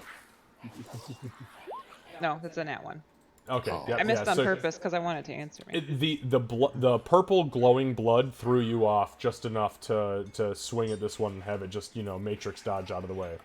Gray, you are maintaining Okay. concentration on your curse. No, I'm not. I'm dropping it. Oh, you drop it. Okay. So you drop there's the only bane one and you left, see and I figured- the violin strings kind of burn away. Yeah. So, because there's only one left, and he's pretty sure they can kill it. So Gray is going to move. Let me just measure it. Can I move here without getting an attack of? Oh, hold on, I need to switch. Here without getting an attack of opportunity. Yeah, I mean, if you go around the backside of Beaufort, 5, 10, 15, 20, 25, 30, 35, can you move 35 feet? No, I can move 30. So you can move 5, without getting an attack of opportunity, you can go 5, 10, wait, hang on, 5, 10, 15, 20, 25, 30. You can go right here. That's where you can get without an attack of opportunity. If you're trying to get that to that direction. Yeah, I'll move there. Okay, so I mean, unless here? you want to stand on a burning plank of something. No. I'm cool Do with it. it. Look, yo, as the DM, I encourage it. No, burning isn't one of my resistances, and Gray is an idiot, so... That's fair.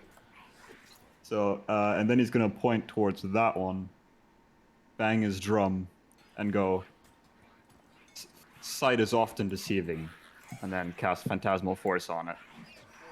Phantasmal Force. Yes. Okay. It is a Intelligence 14 save. Never even heard of that spell. It's a good one. That's a fun one. I'm sorry, you said intelligence was its high? Yes, it's Intelligence. Goblins You rolled a are nat 20? goblins are not known for their intelligence. No, I rolled a 9, and with its intelligence modifier, that brings it to an 8. Okay, so what I want to happen is... so it's basically an illusion that it thinks is completely real. Yep. Oh, I'm well aware of what it does. So how tall is the goblin? Probably about 3 foot. Actually, it doesn't matter. I just read it's 10 foot. So I'm gonna make like this 10-foot box around it with I guess spikes on the edge. Yes, mime that shit. Just trying to like contain it in. Like it'll only hurt him if he runs into it. I'm trying to like keep it still and then make it lose. So like you want a box like that around it, or did you want bigger? It's 10 foot, but yeah. Oh, 10 no, foot. I can only go 10 foot. Oh, I see. So I guess I it'd see. be like- I see what you're saying. So 2 by 2 instead of okay. Yeah. So like the inner circle, or the inner square. Yeah. Is that right? Yeah. Okay. Okay. So yeah. So you create a box around it, and it is And, like, afraid of the box. No, it has like spikes popping like in towards it. But so it's just this dark box around it, so he can't see outside of it, and he thinks it's completely real. And then if he moves towards it, the spikes will stab him for a d6 damage. It's like Wanda stuck in the mirror dimension there. Spoilers. Yeah, basically. I'm just trying to keep it there, basically. then they'll shout out, "This one's contained for now. Focus on the others." Can I ask what level that spell is? Because I've never heard of it. It's just level 2. It's from the player's handbook. It's Bard, Sorcerer, Wizard. I think it's level 2, right? Am I right about that? It is level Tell me. 2. Okay, I was gonna say. Tell me I didn't just fire off a bunch of bullshit. I don't know what I'm talking about. It is Okay.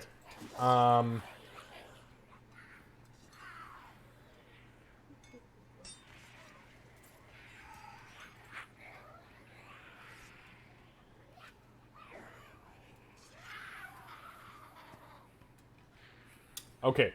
So your illusion does not blind it, just so you know. I just read the details of the spell. It does not blind it, but it does feel as if it is within said box, which does trap it in the illusion. But just so we are clear, it does not add the blind debuff to it. Okay. But okay, yeah. So as this spell goes off, you see this goblin literally freeze. It slings its bow immediately, and it cowers, almost putting itself down and putting its hands out towards the edge. That is concentration, correct? It is concentration. All right, concentration is on. That'd be so OP if it wasn't. Yeah, no shit. Okay, anything else, Gray? That's all I can do. I have no bonus actions. All right, Goblin to the west is going to take a pot shot at Doc. And that is 10. No dice. Bofer. Alright, so what I'm going to do is cast Toll of the Dead on this one right here. Okay. Possibly. Okay, what's the DC? 15. Oh, I'm sorry, I meant, what is it versus? Oh, Wisdom 15. Wisdom. Goblins also not known for their wisdom. 14 minus 1, 13. It has been wounded. I mean, that one escaped my bane, which is a wisdom. 11. So. I'm sorry, say that again, Bofer. 11? 11 points. 11 points of necrotic. So as the Toll of the Dead goes off, you guys hear this audible goom, and his hand goes out, and there's these waves of energy that kind of ripple over this thing, and as it screams, rearing back to swing at you again with its scimitar, you see the flesh peel off of its body, exposing nothing but muscle underneath, and then it grabs at its chest as if it's on fire, falls over, quivers a few times, and you see the purple veins boom, boom, boom, flicker out of existence. As that happens, Bofer's going to raise his gauntleted hand and move the sword over. 1, 2, 3, 4. It's a dagger, not a sword. Dagger, sorry. Keopish. Keopish. And I'm going to try to attack this one right here next to Doc. Okay, go ahead and make an attack roll with your spiritual weapon. My 3-foot cat just opened my door. Yes, it did. Oh, you... God. There, look. It's a big-ass cat. Roll the fucking hit, Bofer.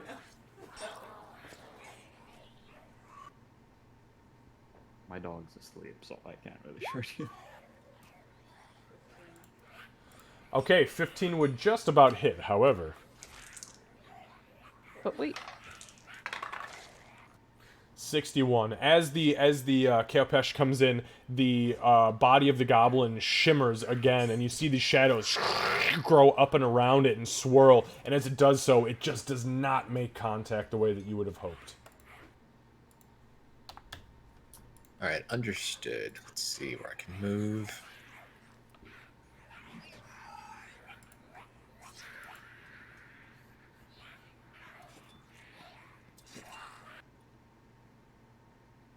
I'll move right here. Okay. Alright, that brings us to the archer in the box. So, the archer in the box. The archer in the box. Hi-ho, the Dario, the archer in the box. I'm gonna go let my dogs in real quick, because they're scared of fireworks. Understood, man. I hear them going off here, too, Yeah, and I here keep too. Yeah. tweaking just a little bit. There was one close to the house last night, and I about fucking shit my britches, man. I was I like, almost did too. It was bad. about time to get high. My lady keeps jumping up and being like, "Are you good? Are you good?" Are you in danger? Are you good? Because he's being a paranoid puppy.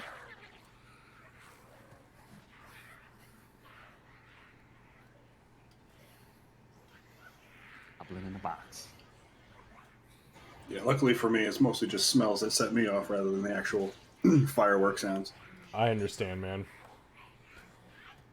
I don't hear, so I'm like almost completely deaf in my left ear, which is awesome because like when I have my headphones on, I can't hear shit. The problem is when they're close enough and I can feel the fucking shockwave and the house shakes, I'm like, God damn it, man. Like, give me some fucking peace. We've got a field like behind us, sort like across the street. Yeah, it's so a they field go and then a out forest there. preserve. Yeah. So they go into the fucking forest preserve. They set off these mortar rounds, and it's just you can hear the boom, and then the and then the house shakes and the windows rattle and the kids scream, and I'm like, motherfucker. Then I jump up on him to make sure he's okay, just like Lady. And I'm totally cool with her jumping up on me, just so we're clear. But anyway, We know you have 3 kids. Worst scenarios there. yeah, worst case scenario, right? Okay, so the goblin in the box, he fucking panics. He drops his bow. He goes to the center of the said box, and he literally lays flat on the ground and puts his hands up in a defensive position and ends his turn. I turn my card face up and end my turn. No, Ree. Okay, Stay there, so face up. okay, I see one goblin down there. Was this a goblin over there that shot at me earlier? It was, yes. It was the one that hit you. He's so far away. Okay, yeah. It only makes sense to whack at this guy.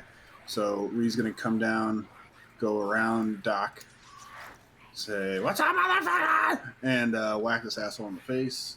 Hopefully. Twice. Where is it? There it is, Morning Star. Number 1. Whack. So 9 points if 21 hits. 21 Or absolutely hits. if it doesn't phase Nope, out, right? it's already used its reaction this turn, so I can't do that again. So yeah, you hit.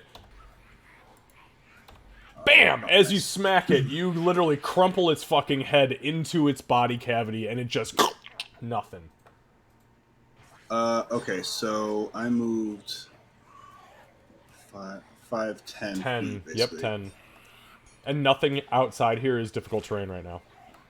Okay. I'm going to try to make my way. So 5, 10. So I got an additional 30 feet. So she's going to beeline that away. God damn, you're fast. Shit. Nimbly bimbly. That's it. Okay, understood. Alright, the turtle.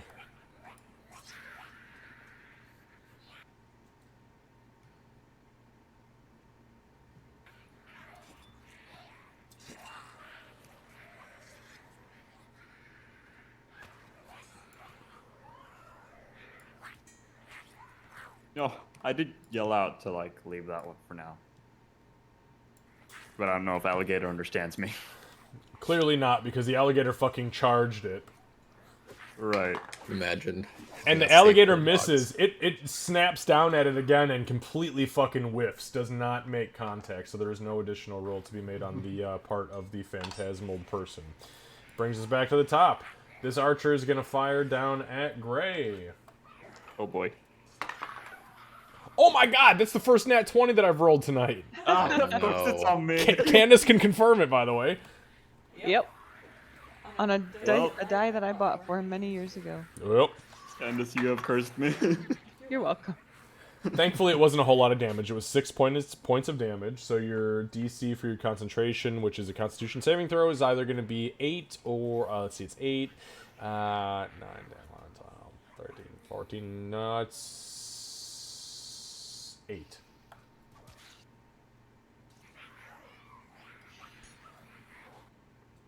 So I roll a con save? Yep, just a con save. Okay. I say it like I'm it's not good at nothing. these. Yeah. Oh. Yeah, Rolled a no problem. 19. He shoots you literally in the guts, and as you look down, you instinctually throw your hand out with the drumstick and point at that fucking goblin being attacked like the croc, like, don't you fucking dare. And you look down again and realize, oh, I have been shot very bad. I am not in a good state. Just make sure, Lucy, for me, mark off your HP. All right, yeah, on roll 20, I will. Thank you. All right, Aurora, and anybody who's not updated their HP, for anybody who's been hit, please update that for me. Aurora, your turn. And be sure to remove your temp. What? God, confirming my movement. What'd you say? I said be sure to remove your temporary hit points as well on there, because they're two separate yes. spots. Okay, so I'm walking around the fern to get to there. This one here is my target, my prey. Understood. Shot number 1. Oh, okay. Thought that was lower. Okay. Misread it. That should hit. Oh, But I it- also but didn't it is use get- player's prey. Yep, I got Slayer's play. I got the target on it. It's just gonna try to dodge it, and it rolls an 88. So yeah, as you fire at it, it shifts again. You see the shadows kind of grow up and around it, and the arrow flies through it. Okay, shot number 2.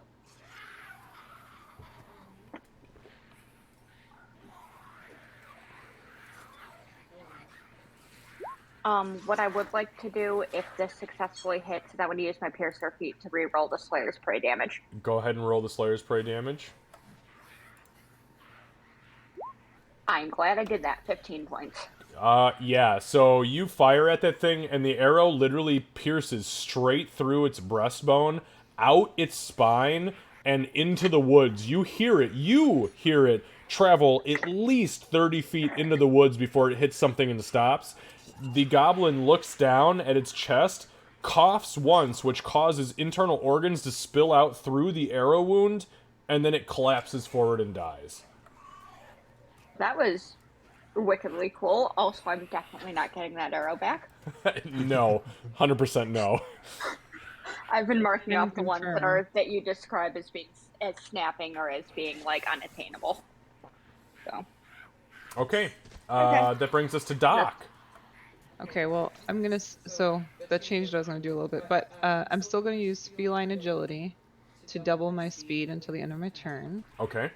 and get over to this guy. And then I would like to attack him with my short sword. Oh, That's you exactly ran 6. faster than Ree. she Oh, you speedy motherfucker! she just jumps over Ree. Get out of the way, bitch. All right, go ahead. Jumps, just steps over. 18 to Not very hit. hard. An 18 would hit, but it is going to use its reaction. Below. Oh, 61. Wellness. It dodges. Yeah, you see the shadows coalesce around it, and you swing with your short sword, and you're like, you motherfucker! And then it rematerializes, and you swing with the sickle, and you definitely don't hit with the 6. Who's teaching you to do this? Is that like a 50-50 chance? It is a 50-50 chance, yes. Yep, it's part of it is part of a homebrew feature that I've created specifically for your guys' campaign. And Gambling addicted goblins. And as you guys investigate, what is happening, maybe you will learn what's wrong with them, Maybe or I'll learn what's how good to with do them, it. or maybe you'll learn I how to like do that it. reaction there. Gray. Gray will, he's dead now, so he doesn't care. I think Gray will move over here, look to the crocodile, and go, if you want to make yourself useful, try attacking an armed target. Overgrown lizard. And he's going to literally try and tell him to fuck off. My goblin. You're gonna tell the goblin to fuck off? No, the crocodile. Okay. Are you casting something? No, this is just verbal. Okay. It He's doesn't. just telling him, It fuck doesn't off. seem Cast to fuck notice off. you. Yeah. I mean, this thing is very feral right now. So. I'm pretty sure fuck off is banished.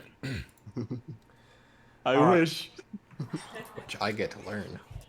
Alright, seeing as he's not listening, I guess I'll cast blindness on the crocodile. Try Whoa. and keep my goblin alive. You're gonna cast it on the crocodile. Okay. Absolutely. Okay. Gray doesn't care. This is just a nuisance to him. So he has to make a 14 con save, which I mean it's a crocodile, so So. Trying to keep a prisoner. I get it. I like it. yeah, it was the intention. Might not happen though. So you guys hear this audible, this incantation come out of Gray, this beating of the drum, and as his stick goes forward, you see not the goblin, but the crocodile, which is attacking the goblin, or attempting to. It kind of rears back, and as it does so, you see both of its eyes have gone completely moon-blind, and it begins to thrash about as if it cannot see. I guess I'd like to. I haven't cast this spell before, so I'd like to think that, as description-wise, like it's just these shadowy hands that like grab over his eyes. Even better, gigantic shadowy eyes reach up and around and cover the eyes of the crocodile, which is now desperately trying to kill the goblins, which were trying to kill you. All right. Anything else?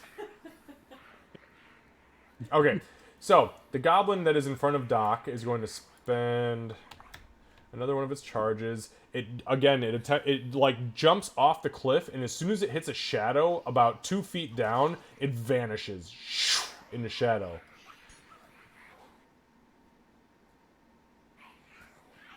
And it rematerializes near the fern to the south of it. It turns and looks around quickly, and then it takes a shot at Doc. And that is a 4. It shoots very high and above your head. Beaufort. Alright, that's 20 feet out of the way. Since it shot at me, well, I know where it is, so I can plan my next. Oh, you know exactly where it Okay, is. okay. It's not invisible.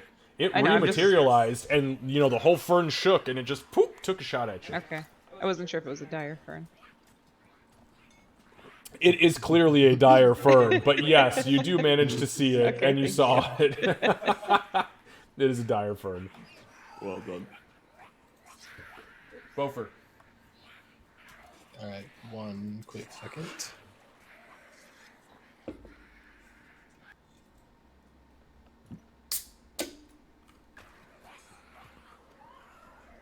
Alright, I'm gonna move right here.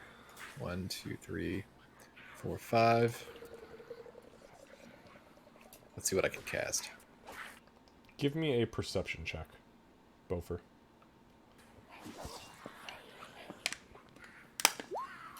21. Okay, so just for the record, as this was a passive situation, you do see Gray actively assault the druid that shapeshifted into the crocodile. He's not being subtle about it at all. No, that's fine. No need to be subtle about it. It's just this is because of his passive perception. It is very clear to you that Gray just attacked what is essentially an ally, as in an enemy of my enemy is my friend. Take it for what you will. Bo, for your turn. So Gray, I'll get back to you on this. And he's going to turn around and cast Toll of the Dead on this one. Okay. That's a wisdom. Wisdom? Yes. Nope. No, I rolled a 3. Nope. Does it do the thingy? It has not been damaged. Got it. But does it do the thingy? The thing where it disappears? No, and I can't tell you why. Understood. Not yet. You guys will figure it out eventually. Because it's more afraid of Doc than it is of Beaufort, obviously. Yeah, clearly. Alright, so as you strike the gong, it fires the arrow, misses Doc, and as that happens, it kind of shakes a little bit. You see this black energy coalesce around the right-hand side of its face and neck and arm. And then the skin begins to peel back and rot and deteriorate around it. And it kind of heaves forward, but uses just the last bit of strength to sit up and look around to figure out where the fuck it came from. It does not notice. Let's see after that. I'm going to move my spiritual weapon right there. Perfect. And I'm going to end my turn. Okay. The guy in the box is going to very actively attempt to fight the crocodile, which is now essentially on top of it, and it is going to attempt to swing at it with a dagger. That's advantage because it's blind. Yeah. Oh, that is true. Which is good because I rolled a nat 1 on the first one and a 16 on the second. So it lunges out. It slashes this thing across the neck. Glad I could be of assistance. For 6 points of fucking damage, that's pretty gnarly, actually. Deserves it. And it does. You guys see now that this thing has got these black, shadowy hands over its eyes. The goblin lunges up and slashes it across the throat, and then immediately throws itself back onto the ground and begins to cower. That ends its turn. Okay, so I was able to see this this goblin pop over here. Absolutely. Okay. She will beeline. Ah, you sneaky motherfucker! Over here. Okay. And attempt to whack 2 times now. You got the bless on them wax. Also the bardic inspiration. Oh, you know what? I'm just gonna. Could I roll after the attack, or does it have to be before? You can do either so for the bless automatically happens because it's every single time you do something. The bardic inspiration is your choice, I believe. But let me check. So, bardic inspiration reads as follows. You inspire somebody once within the next 10 minutes. The creature can roll the die and add the number rolled to one ability check, attack roll, or saving throw that it makes. The creature can wait until after it rolls the d20 to decide to use the bardic inspiration, but it must be decided before the DM says whether it hits or does not hit. Okay, cool. Well, here goes the normal roll. I am obviously going to put some Bane on.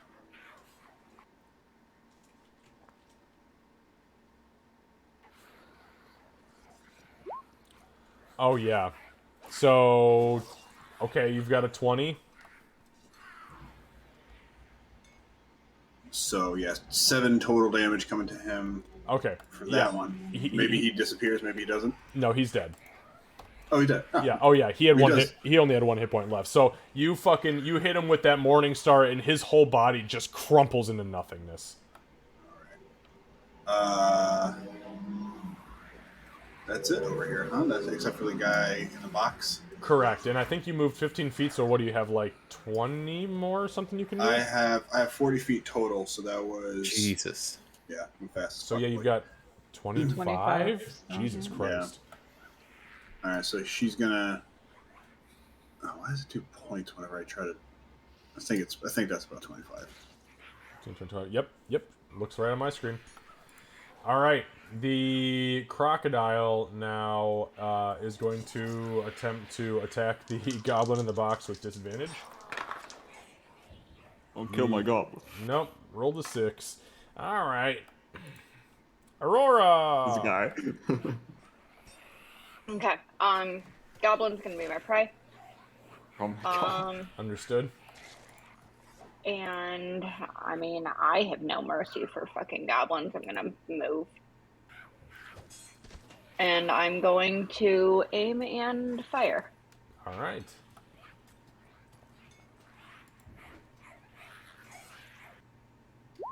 Dang. So, where the creature would normally attempt to shift itself into shadows, because of the illusory issue around it right now, it does not have that opportunity. And that absolutely hits. And as you hit, well, quite frankly, fuck that goblin. You fire the arrow. It goes over the crocodile, who has now been slashed at with the dagger and is leaning down. The goblin pops its head up just about 3 inches over the crocodile, and the arrow catches it, boom, right in the right temple. It flips backwards and bounces off the ground, looking up again, and then back down. The second time it popped up, you saw that the veins had already started to dissipate, and it is dead. Lucy, you feel your spell dissipate. And it is with that, my friends, that combat is effectively over at this point. Right. Am I able to drop the blindness? Is that a thing I can do? Nope, because you can't concentrate on it. Yeah. How long does that last? Good question. I think it's a minute? Is it a minute? Or is it more than that? And then I want to walk over It is to a the minute, yeah. crocodile and try and hit it with lesser restoration. Okay. Just bless. So the crocodile begins to wander around almost aimlessly at this point. As it's looking around, you hear as its body begins to shift back into the form of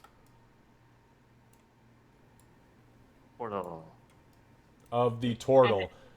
And as it stands up, it begins to walk very nonchalantly towards the altar. And as it does so, you said, Aurora, you were going to cut it off and cast Lesser Restoration, because you see see it feeling for it, and you hear it saying under its. Actually, let me see if you know what it's saying. Never mind. Nobody know what it's saying, but it is breathing heavily underneath its breath and is just. And as that's happening and it's reaching for things near the altar, you see both of its eyes are completely covered by these huge black shadowy hands that are holding it shut. So Aurora's gonna move kind of on instinct more than anything. She's gonna go up and she's going to say, fairly soothingly by her standards, like, peace, friend, and then is going to attempt to touch it to use the Lesser Restoration. Okay, understood. Let me see.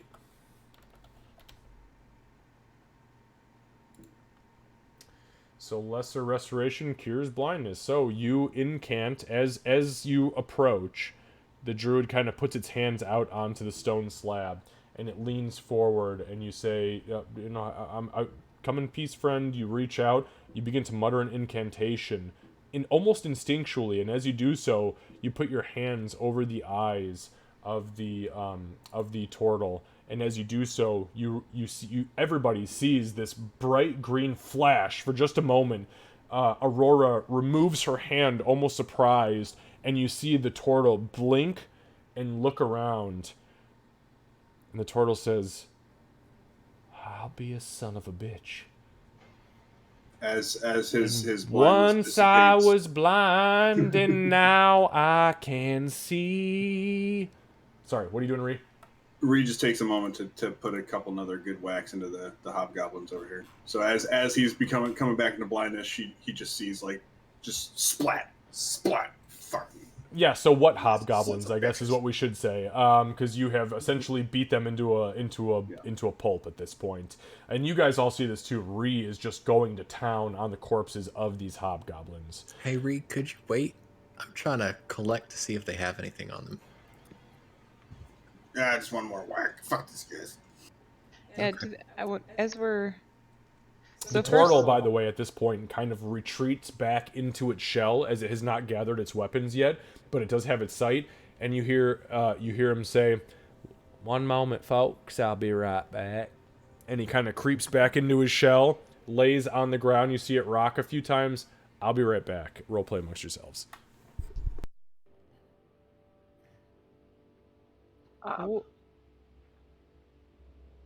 So what happened with those veiny things? I don't know how to feel about those. It kind of looked like back when we were in the Sunless Citadel. Yeah, it kind of reminded me of that, except for less boils. They weren't glowing in the Sunless Citadel, were they? This one was different. This one was absolutely different. The glow, and she shudders because she shadows got hit with the asset. So I don't know if it happened to you guys, but as I was trying to attack things, they kind of just turned into shadow. Faded. Yeah, one of them I definitely had, and I hit him, but then it kind of went through his body, and then I hit him again. But it was weird. Yeah, and it didn't seem like it could do it too often. I'm just wondering where they pull their power from. Is it the purpley veins, and if so, where did those come from? I know it's not the aberration. I don't know. Was it that crashed over there, or was it like a rock? I'm assuming the stuff that's on fire is what crashed. Okay, well, maybe there might be a source on that thing over there. You think they're infected by whatever crashed? Fucking Maybe. fire demons and shit. Go look. Ree, Not Before everything's fire. we start investigating that, before I forget, I wanted to ask about arrow acquisition because I'm down a bunch. I shot 9. You said 3 of them were unretrievable. 3, correct. So the remaining 6, give me one moment, and I will give you an answer. Sweet. I just don't want to forget to update it on my character sheet since I've got it on paper. So you take the next, we'll say, quote-unquote, role-play scene to recover your arrows. You recover 2 arrows of the 6. Oh, boy. I'm also going to search these 2 hobgoblins. All right, give me one moment, please. I have a question when you're done with that. Okay. All right. So, as you begin to, as you guys begin to search, as you search the 2 hobgoblins, you find 2 long swords, 2 suits of chainmail, 2 medium-sized wooden shields, a couple of leather helms, leather boots. You also find 38 pieces of silver. Between hand that to Doc. Okay, and you also find 89 pieces of copper. How much silver was it? 39 silver, 89 copper on the hobgoblins. Okay, got it. Is anybody taking anything else off of them? No, just the gold. Okay, understood. About this point, as you guys are starting to very actively search through things on this quote-unquote battlefield, I shouldn't say quote-unquote, it is literally a battlefield, the turtle pops back out of his shell, pulls himself back up onto the altar, kind of, excuse me, crookedly walks around the edge, grabs the scythe that he was carrying, and then swings back around the other side near Ree and says, "Excuse me, darling, would you mind if I picked up that shield right there?" What, on the hobgoblin here? Sure, go ahead. "Oh, no, I'm not talking about that fella. I'm talking about that one right there." And he points towards a large, like, almost creepily turtle-sized shell shield that is laying on the ground that he dropped earlier. Oh, fuck, that's yours? "Oh, well, I use it, but to be quite honest with you, no, it's not mine. I keep mine strapped to my back like a smart man." Hey, yeah, that makes a lot of sense. Why? Okay, isn't that a turtle shell? "Oh, it's a turtle shell, yes. This is one of my fallen comrades. What a better way to remember their lives but in combat against our enemies. Isn't that right, sweetheart? Now, if you wouldn't mind, can I grab that shield from you there?" That actually kind of makes a little bit of sense, I guess. Yeah, she'll Real actually kind of help him. She'll pick it up for him. There you go, buddy. Yeah, I have a question. He, begins to strap it onto his arm. Okay. So was that role play or were you asking a DM question? Okay. He turns to you. "Oh, yes, brother of Mordine. What can I do for you? What questions do you have for me?" Are you possibly part of the West Wardens?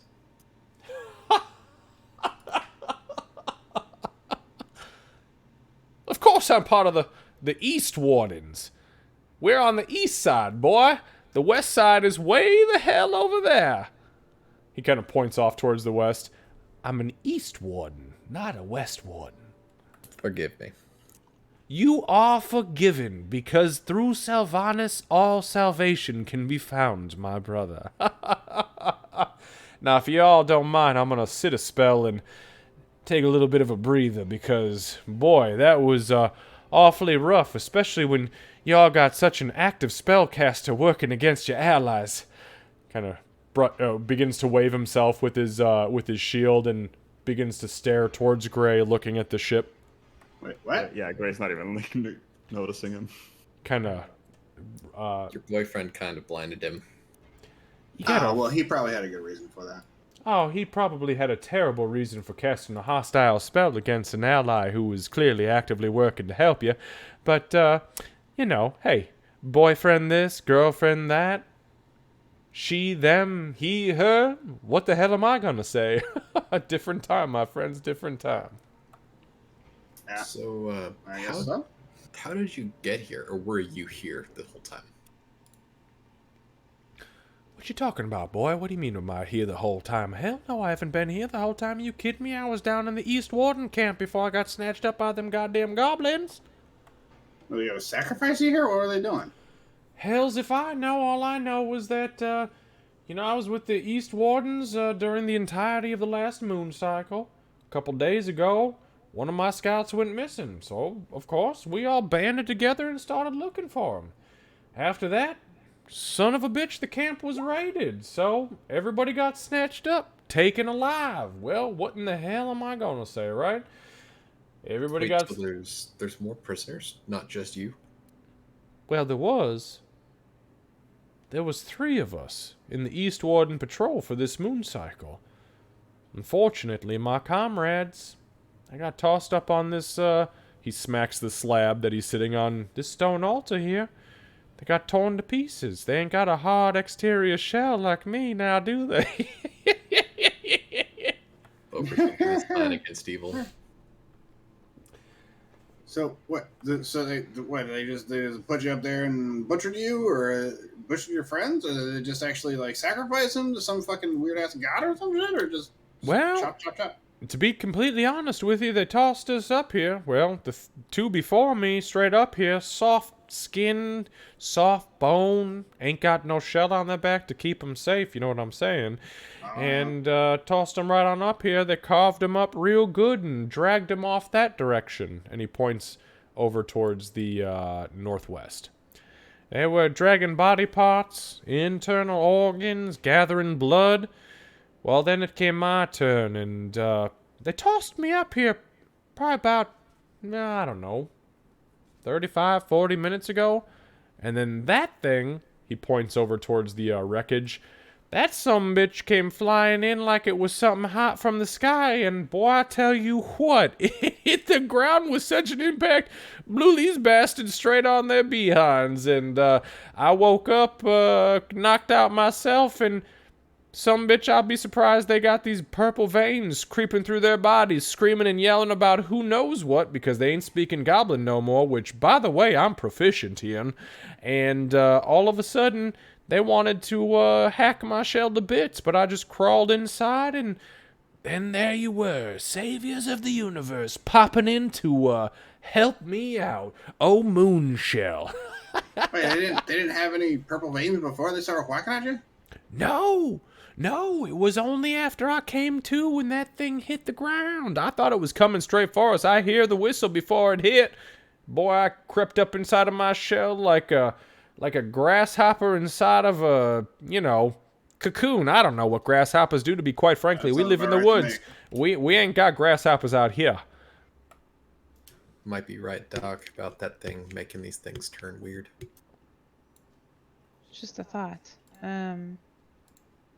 Yeah. Let me go look at that. She's gonna head over to. As you begin to walk away, you hear from the turtle, "Hey, sweetheart." She'll stop. Do me a favor. Make sure your boy up there is doing all right. I'm telling you right now, hostile spell casting amongst these trees. It ain't worth the risk. Okay. He winks at you. Doc will kind of awkwardly nod. She seems kind of uncomfortable and heads up. Is there a certain object or something like that that would help us move through these trees that you might possess that we can use to get around if you have anything like that? Boy, I move slower than molasses off the tip of a serpent's tongue, let me tell you something, okay? Ain't no way I'm moving through these trees any faster than a turtle's pace. I can turn into a crocodile, boy, but let me tell you something. Y'all ain't riding on my back because, quite frankly, I'm too old for that kind of bullshit. Yeah, that's fair. That's reasonable. What's inside your shell when you go in there? Is it you have like a little house in there or something? Oh, yeah, it's my little abode. It's my peaceful place. It's the place where I go when the going gets tough and the tough gets going. You know what I'm saying? Wait a minute. Okay. You want a shell? Do I want a shell? Hell yeah, you heard me. Do you want a shell? Yeah. All right. So here's what we got to do. I'm going to reach forward, and I'm going to slit your throat with this here scythe. And then... what? When you... well, hold on. Listen. No, you hold on. What? You said you wanted a shell. I can bring you back from the great beyond, and I can ensure that when you come back, little girl, you're going to have yourself a nice fancy shell like old Moonshell here. Moonshell, we've already had one reincarnation. Some bitch, who was it? You tell me, because you walking around all sorts of awkward in that skin. I'm going to point. That's just normal. You got the humor of a turtle. You should die and come back. It's all right. I'm good with the whole dying part. Thank you though. Thank you. All right. I'm gonna point at our halfling that he probably didn't see. Reaches up. Aurora's going and collecting arrows at the moment, I think. Oh, okay. I'm gonna point. Yeah, you point at like the something moving through the brush, and he kind of squints and goes, "The hell, you got yourself a gnome from Hobbleton or something throwing stones for you? What is that?" No, that's a halfling. That's Aurora. I'm within earshot, right? Oh, easily. Yeah, and he's not keeping quiet. It's quiet in here, and he's not keeping quiet. Call me a gnome again, and I'll put those shadow hands back. Oh, that one. You know what? I did know she was a halfling. I'm sorry. I fucked up. I can Yeah, she's got the temper of a half-orc. Hey, sweetheart, if you've been shot, you come on back here and I'll give you a little bit of healing hands, okay? Like those fools could touch me. All right. Well, she's confident anyways. That's good. Good for her. All right. I like that confidence. Maybe I should come back as a halfling the second time around. All right. Anyways. Okay, so let's bump up to the Doc and Gray situation here at the... oh, shit. I just realized it was after 10 o'clock. Are you guys good to just roleplay for a few more minutes and then log? Oh, yeah, sure. Okay, sorry. Sometimes we get into this thing and it just turns into a thing. Yeah. Neither did I, and then I looked down at my clock and I said, son of a bitch.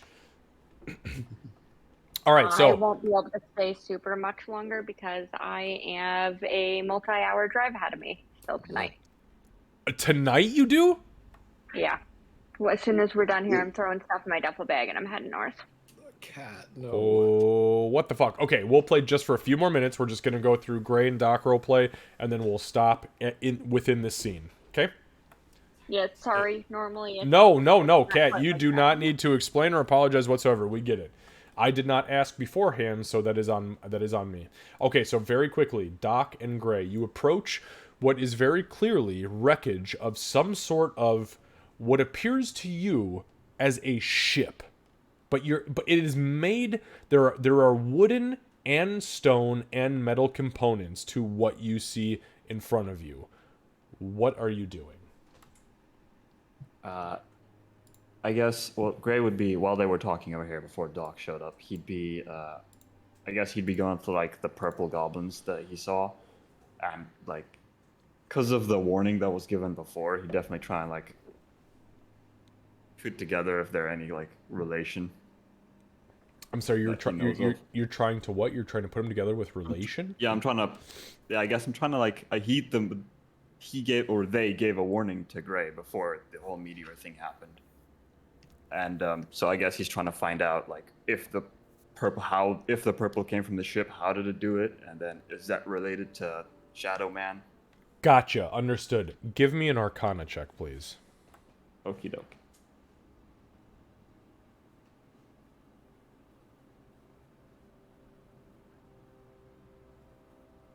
It's not great. 11. It's tough to say because the purple has faded out of all of these dead creatures. Unless you had one alive, it would be really hard to decipher what the cause is. But you see... give me a perception check, actually. Give me a perception check to follow your Arcana. And that I know you're good at. Yeah.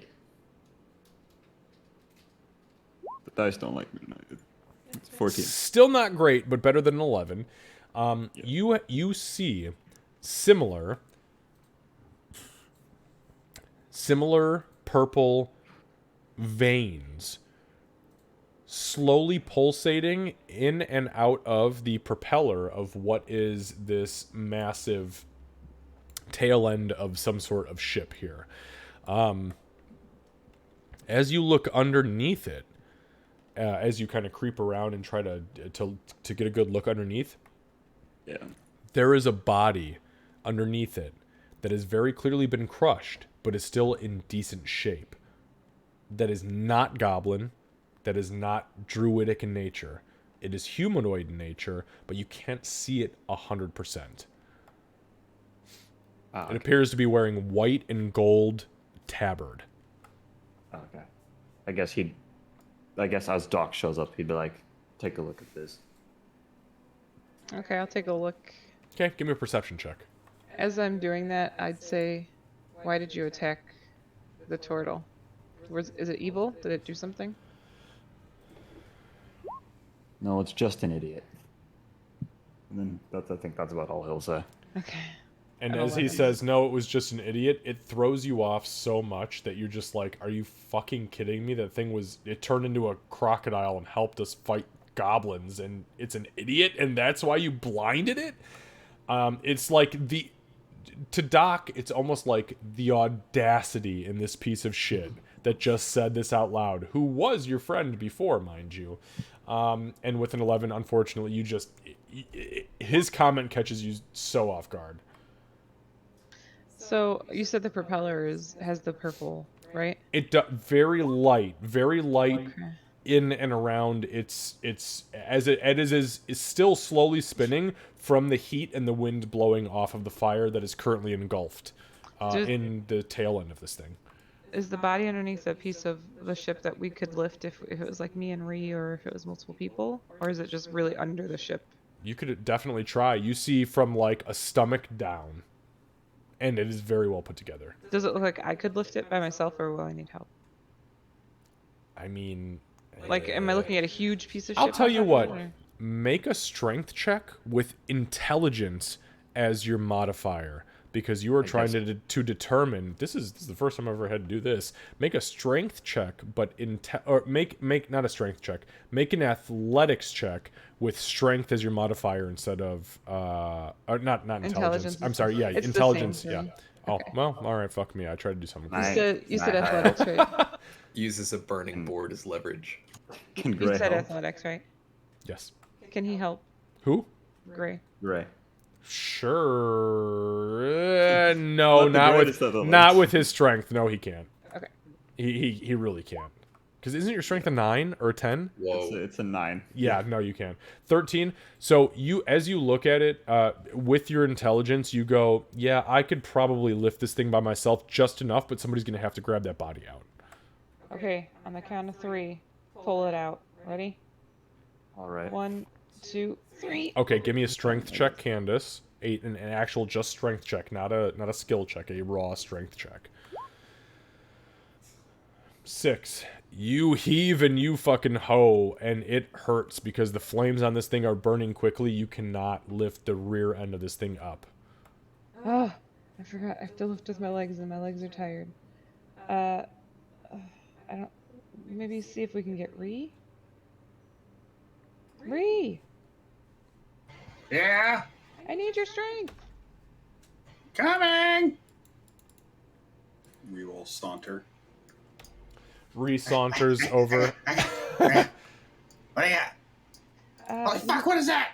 Yeah, there's somebody underneath here. Do you think? Can we maybe lift this and then pull the body out? How long does the bless and the bardic inspiration last? Is So that the gone? bardic inspiration is 10 minutes. Yep, and 10 minutes is still here, but the bless is gone by now. Okay. But you have the D8 to play with, so... I might as well use it. Yeah. Yeah. Okay. Yeah. You're gonna lift on 3. Okay. Ready? 1. All right. Do you want just What? Kevin to roll Xavier? So it will be... Yeah, so with helping you, whoever has the higher strength, whoever wants to roll with advantage. That's you. That's you. Okay. Yeah. All right. On a count of 3, purple banana turtle. And you hear from behind you, I'm sorry, did you call for me? Rah! All right, so you roll a 22. Did you want to use your bardic inspiration, or you want to take the 22? Yeah, why the hell not? I got it. All right, so you take Hey! 22. Oh, hell yes. Dang. Does a 30 do it? Jesus fucking Christ. You don't lift it, Ree. You grab the tail end of this propeller and you fucking throw it up so it goes completely vertical and then tips the other direction, exposing the entirety of the body that is underneath it. Underneath, you guys find... It's the first 30. That's fucking crazy. Let's not talk about the first 30. I don't like 30s, okay? So underneath, you find a man who has been very, very, very, very much killed in this crash. His entire chest has been completely collapsed under the weight of the ship that this thing is. To a point where it's almost unrecognizable. But as you drag it out, it is still connected, if only by a few strands of sinew and flesh. He, very clearly male, is absolutely 100% an Aasimar man with a human appearance. He has long golden hair that is tied into a ponytail down the length of his back. It goes to about his mid-back. He's about 5'9" tall if he were standing at his full height. And as you pull him out, you can see both eyes, which are completely open, are 100% silver with no pupil, no additional cornea coloring. They have a soft white glow to them, even in death. This man is 100% an Aasimar. Gray will make a comment of, so this is how you fall, huh?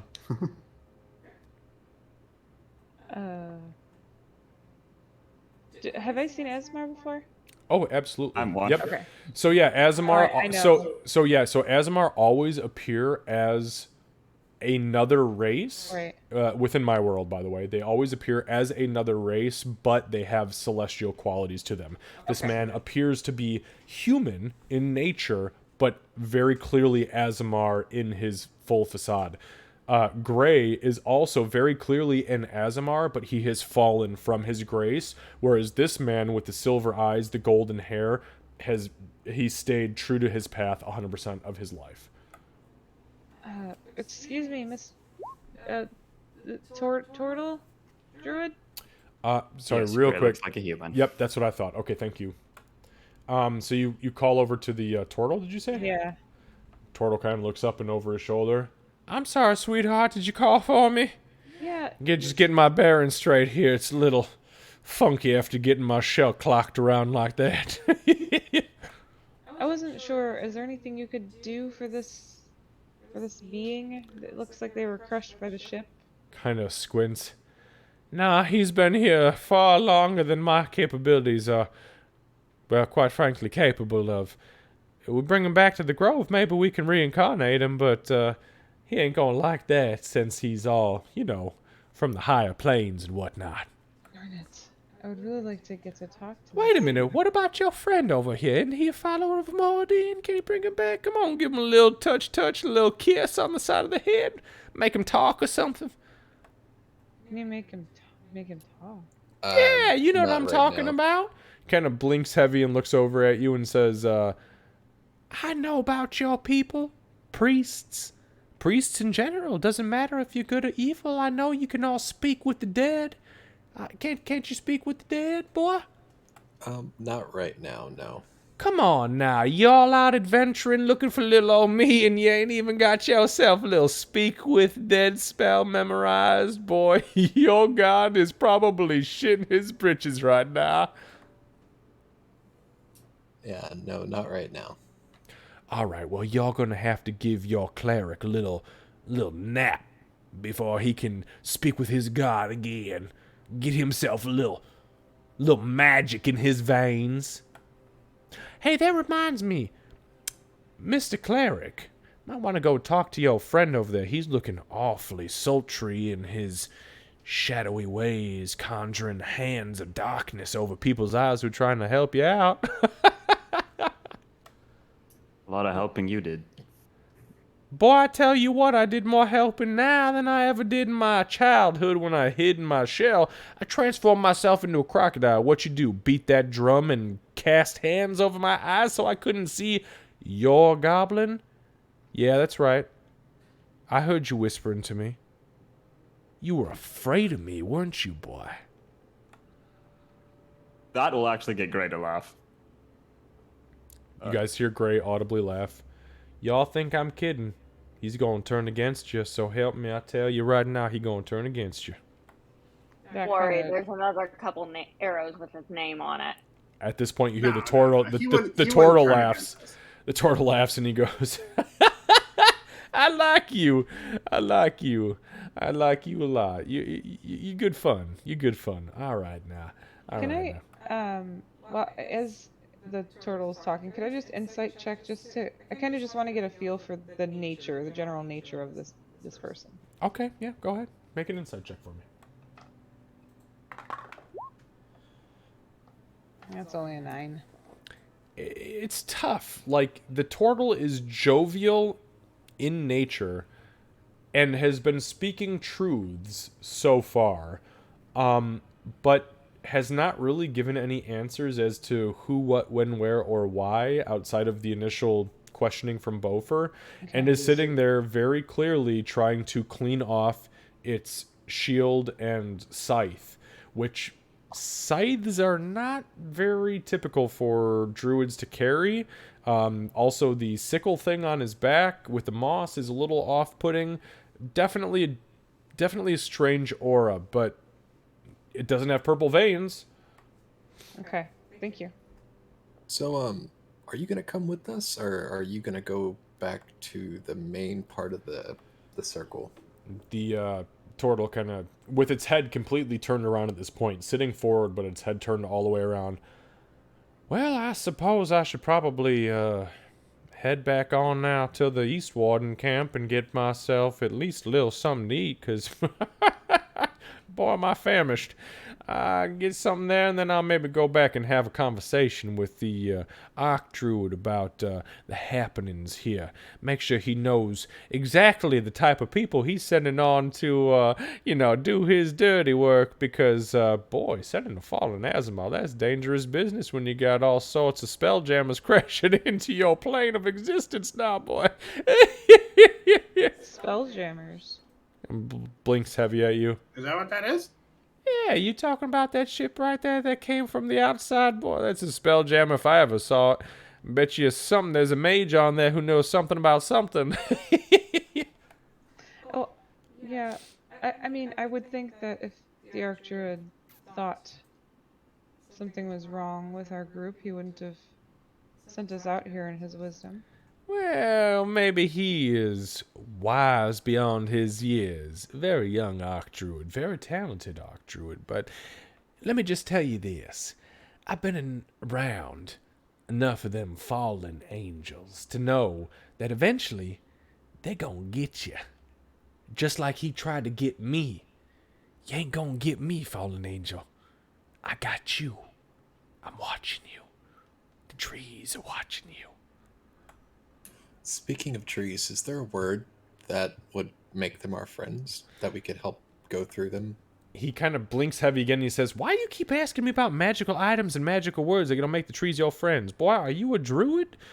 Can you speak to trees? I mean, I have a spell that makes me speak to something, but... Well, if you got a spell that'll make you speak to trees, maybe you can have a conversation with the trees and let you ass through.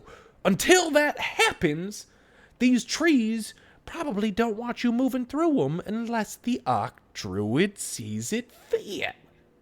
You understand what I'm saying now? I do. All right, just so we're on the same page. All right, listen, I'm hungry. My back has been absolutely broken to shit. And he points at his shell, and sure as shit, there are a couple huge puncture wounds in the back of his shell. He says, I got to get myself back on down south, if it's all right by you. Mr. Fallen Angel, is it all right by you if I move back on down south now and go with all my vision? What little of it you have, enjoy. To be fair, I ain't see pretty well these days, so your spell pretty much did nil, except for piss me off. Would you like an escort back? No. He can do it himself. He kind of blinks. Make a persuasion check, Doc.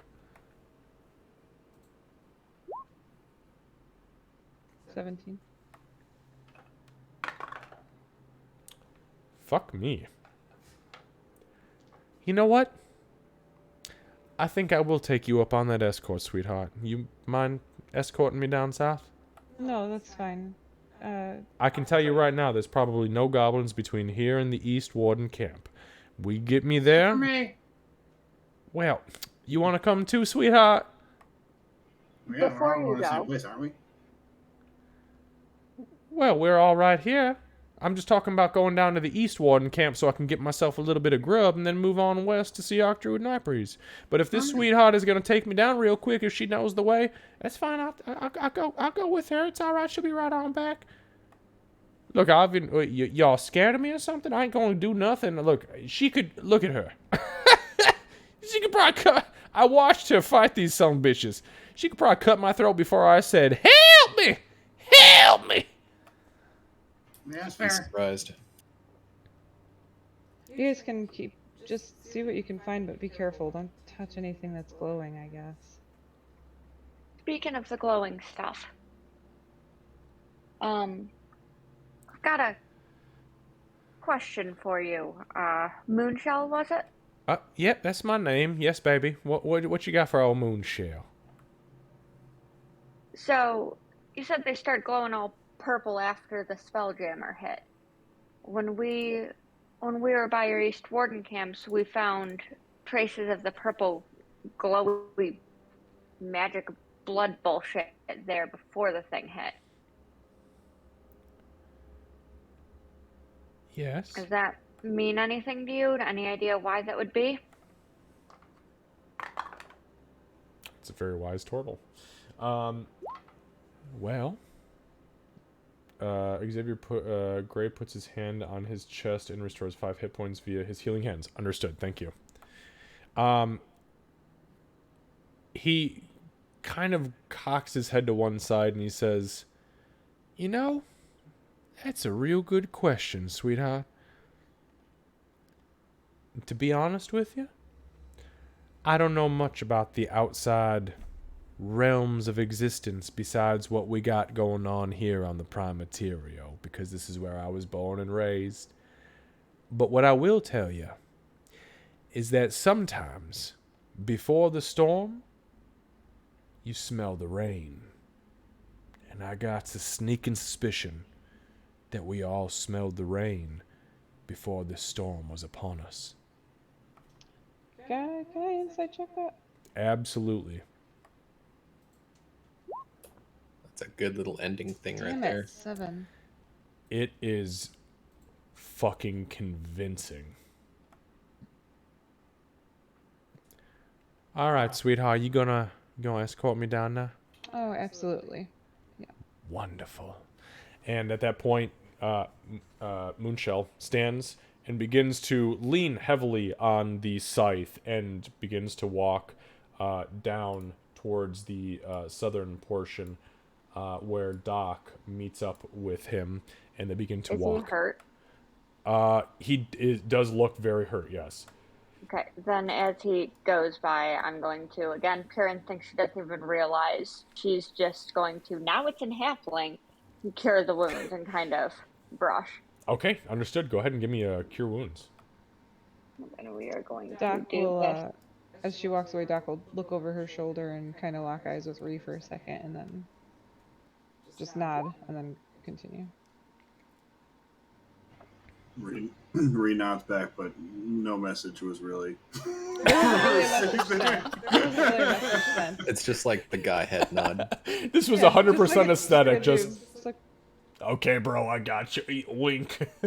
Okay, so yeah, as the turtle begins to walk past, you lay your hands on, and as you do, you just touch ever so slightly, and as you do so, there's a ripple of green energy up the pattern of the shell on the back of the turtle, and you see some of the puncture wounds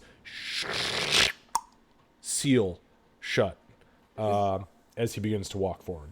She doesn't seem to notice. Well, Doc probably would. Did it seem like a decent amount of healing? Compared to how fucked up this guy was, yeah, he seems like he's just at the cusp of being at, like, perfect health. Okay.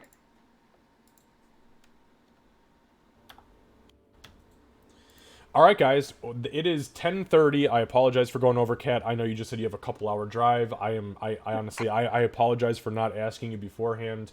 Oh God, I would much rather game than get back in my fucking van. I know.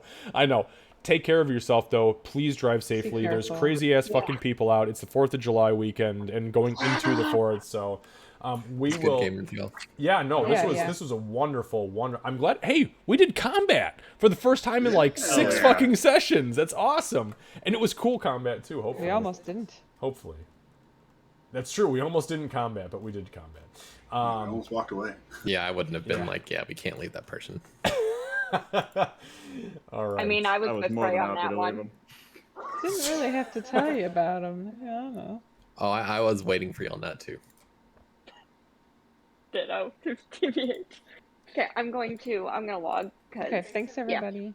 Yes, thank you, Kat. Thank you. And hopefully you guys, I know you guys heard the voice mod thing right in the beginning. Hopefully that was, fun. Very cool. And did it come over, just out of curiosity really quick, did it come over, like, clearly on your guys' end? Yeah. Okay, good. Absolutely. Because I have, like, a shitload of pre-scripted voices ready to roll for when it's appropriate, so good.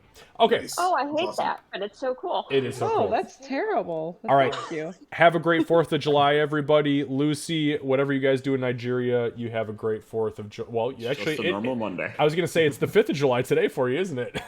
No, it's still the 4th. Okay, well, may the 4th be with you. See you later, buddy. I will see you guys. see you on Saturday. Okay, yes, we have D&D 8 hours next week. I'm so fucking excited. Oh, I got some nice. I got some shit planned for that too. Oh All right. no, I hate that too. Yeah. All right, see you guys soon. Drive safe. Bye-bye. All right. See you. All right, you guys. So, we're going to go ahead and pop in here. We're going to raid Rocker Joe. Yeah, I just saw that. Yeah. Rocker _ Joe. I love this guy. Yes, that voice. Thank you, Seru, for hanging out as long as you did, my man. This has been awesome. And yeah, you know what? Everybody!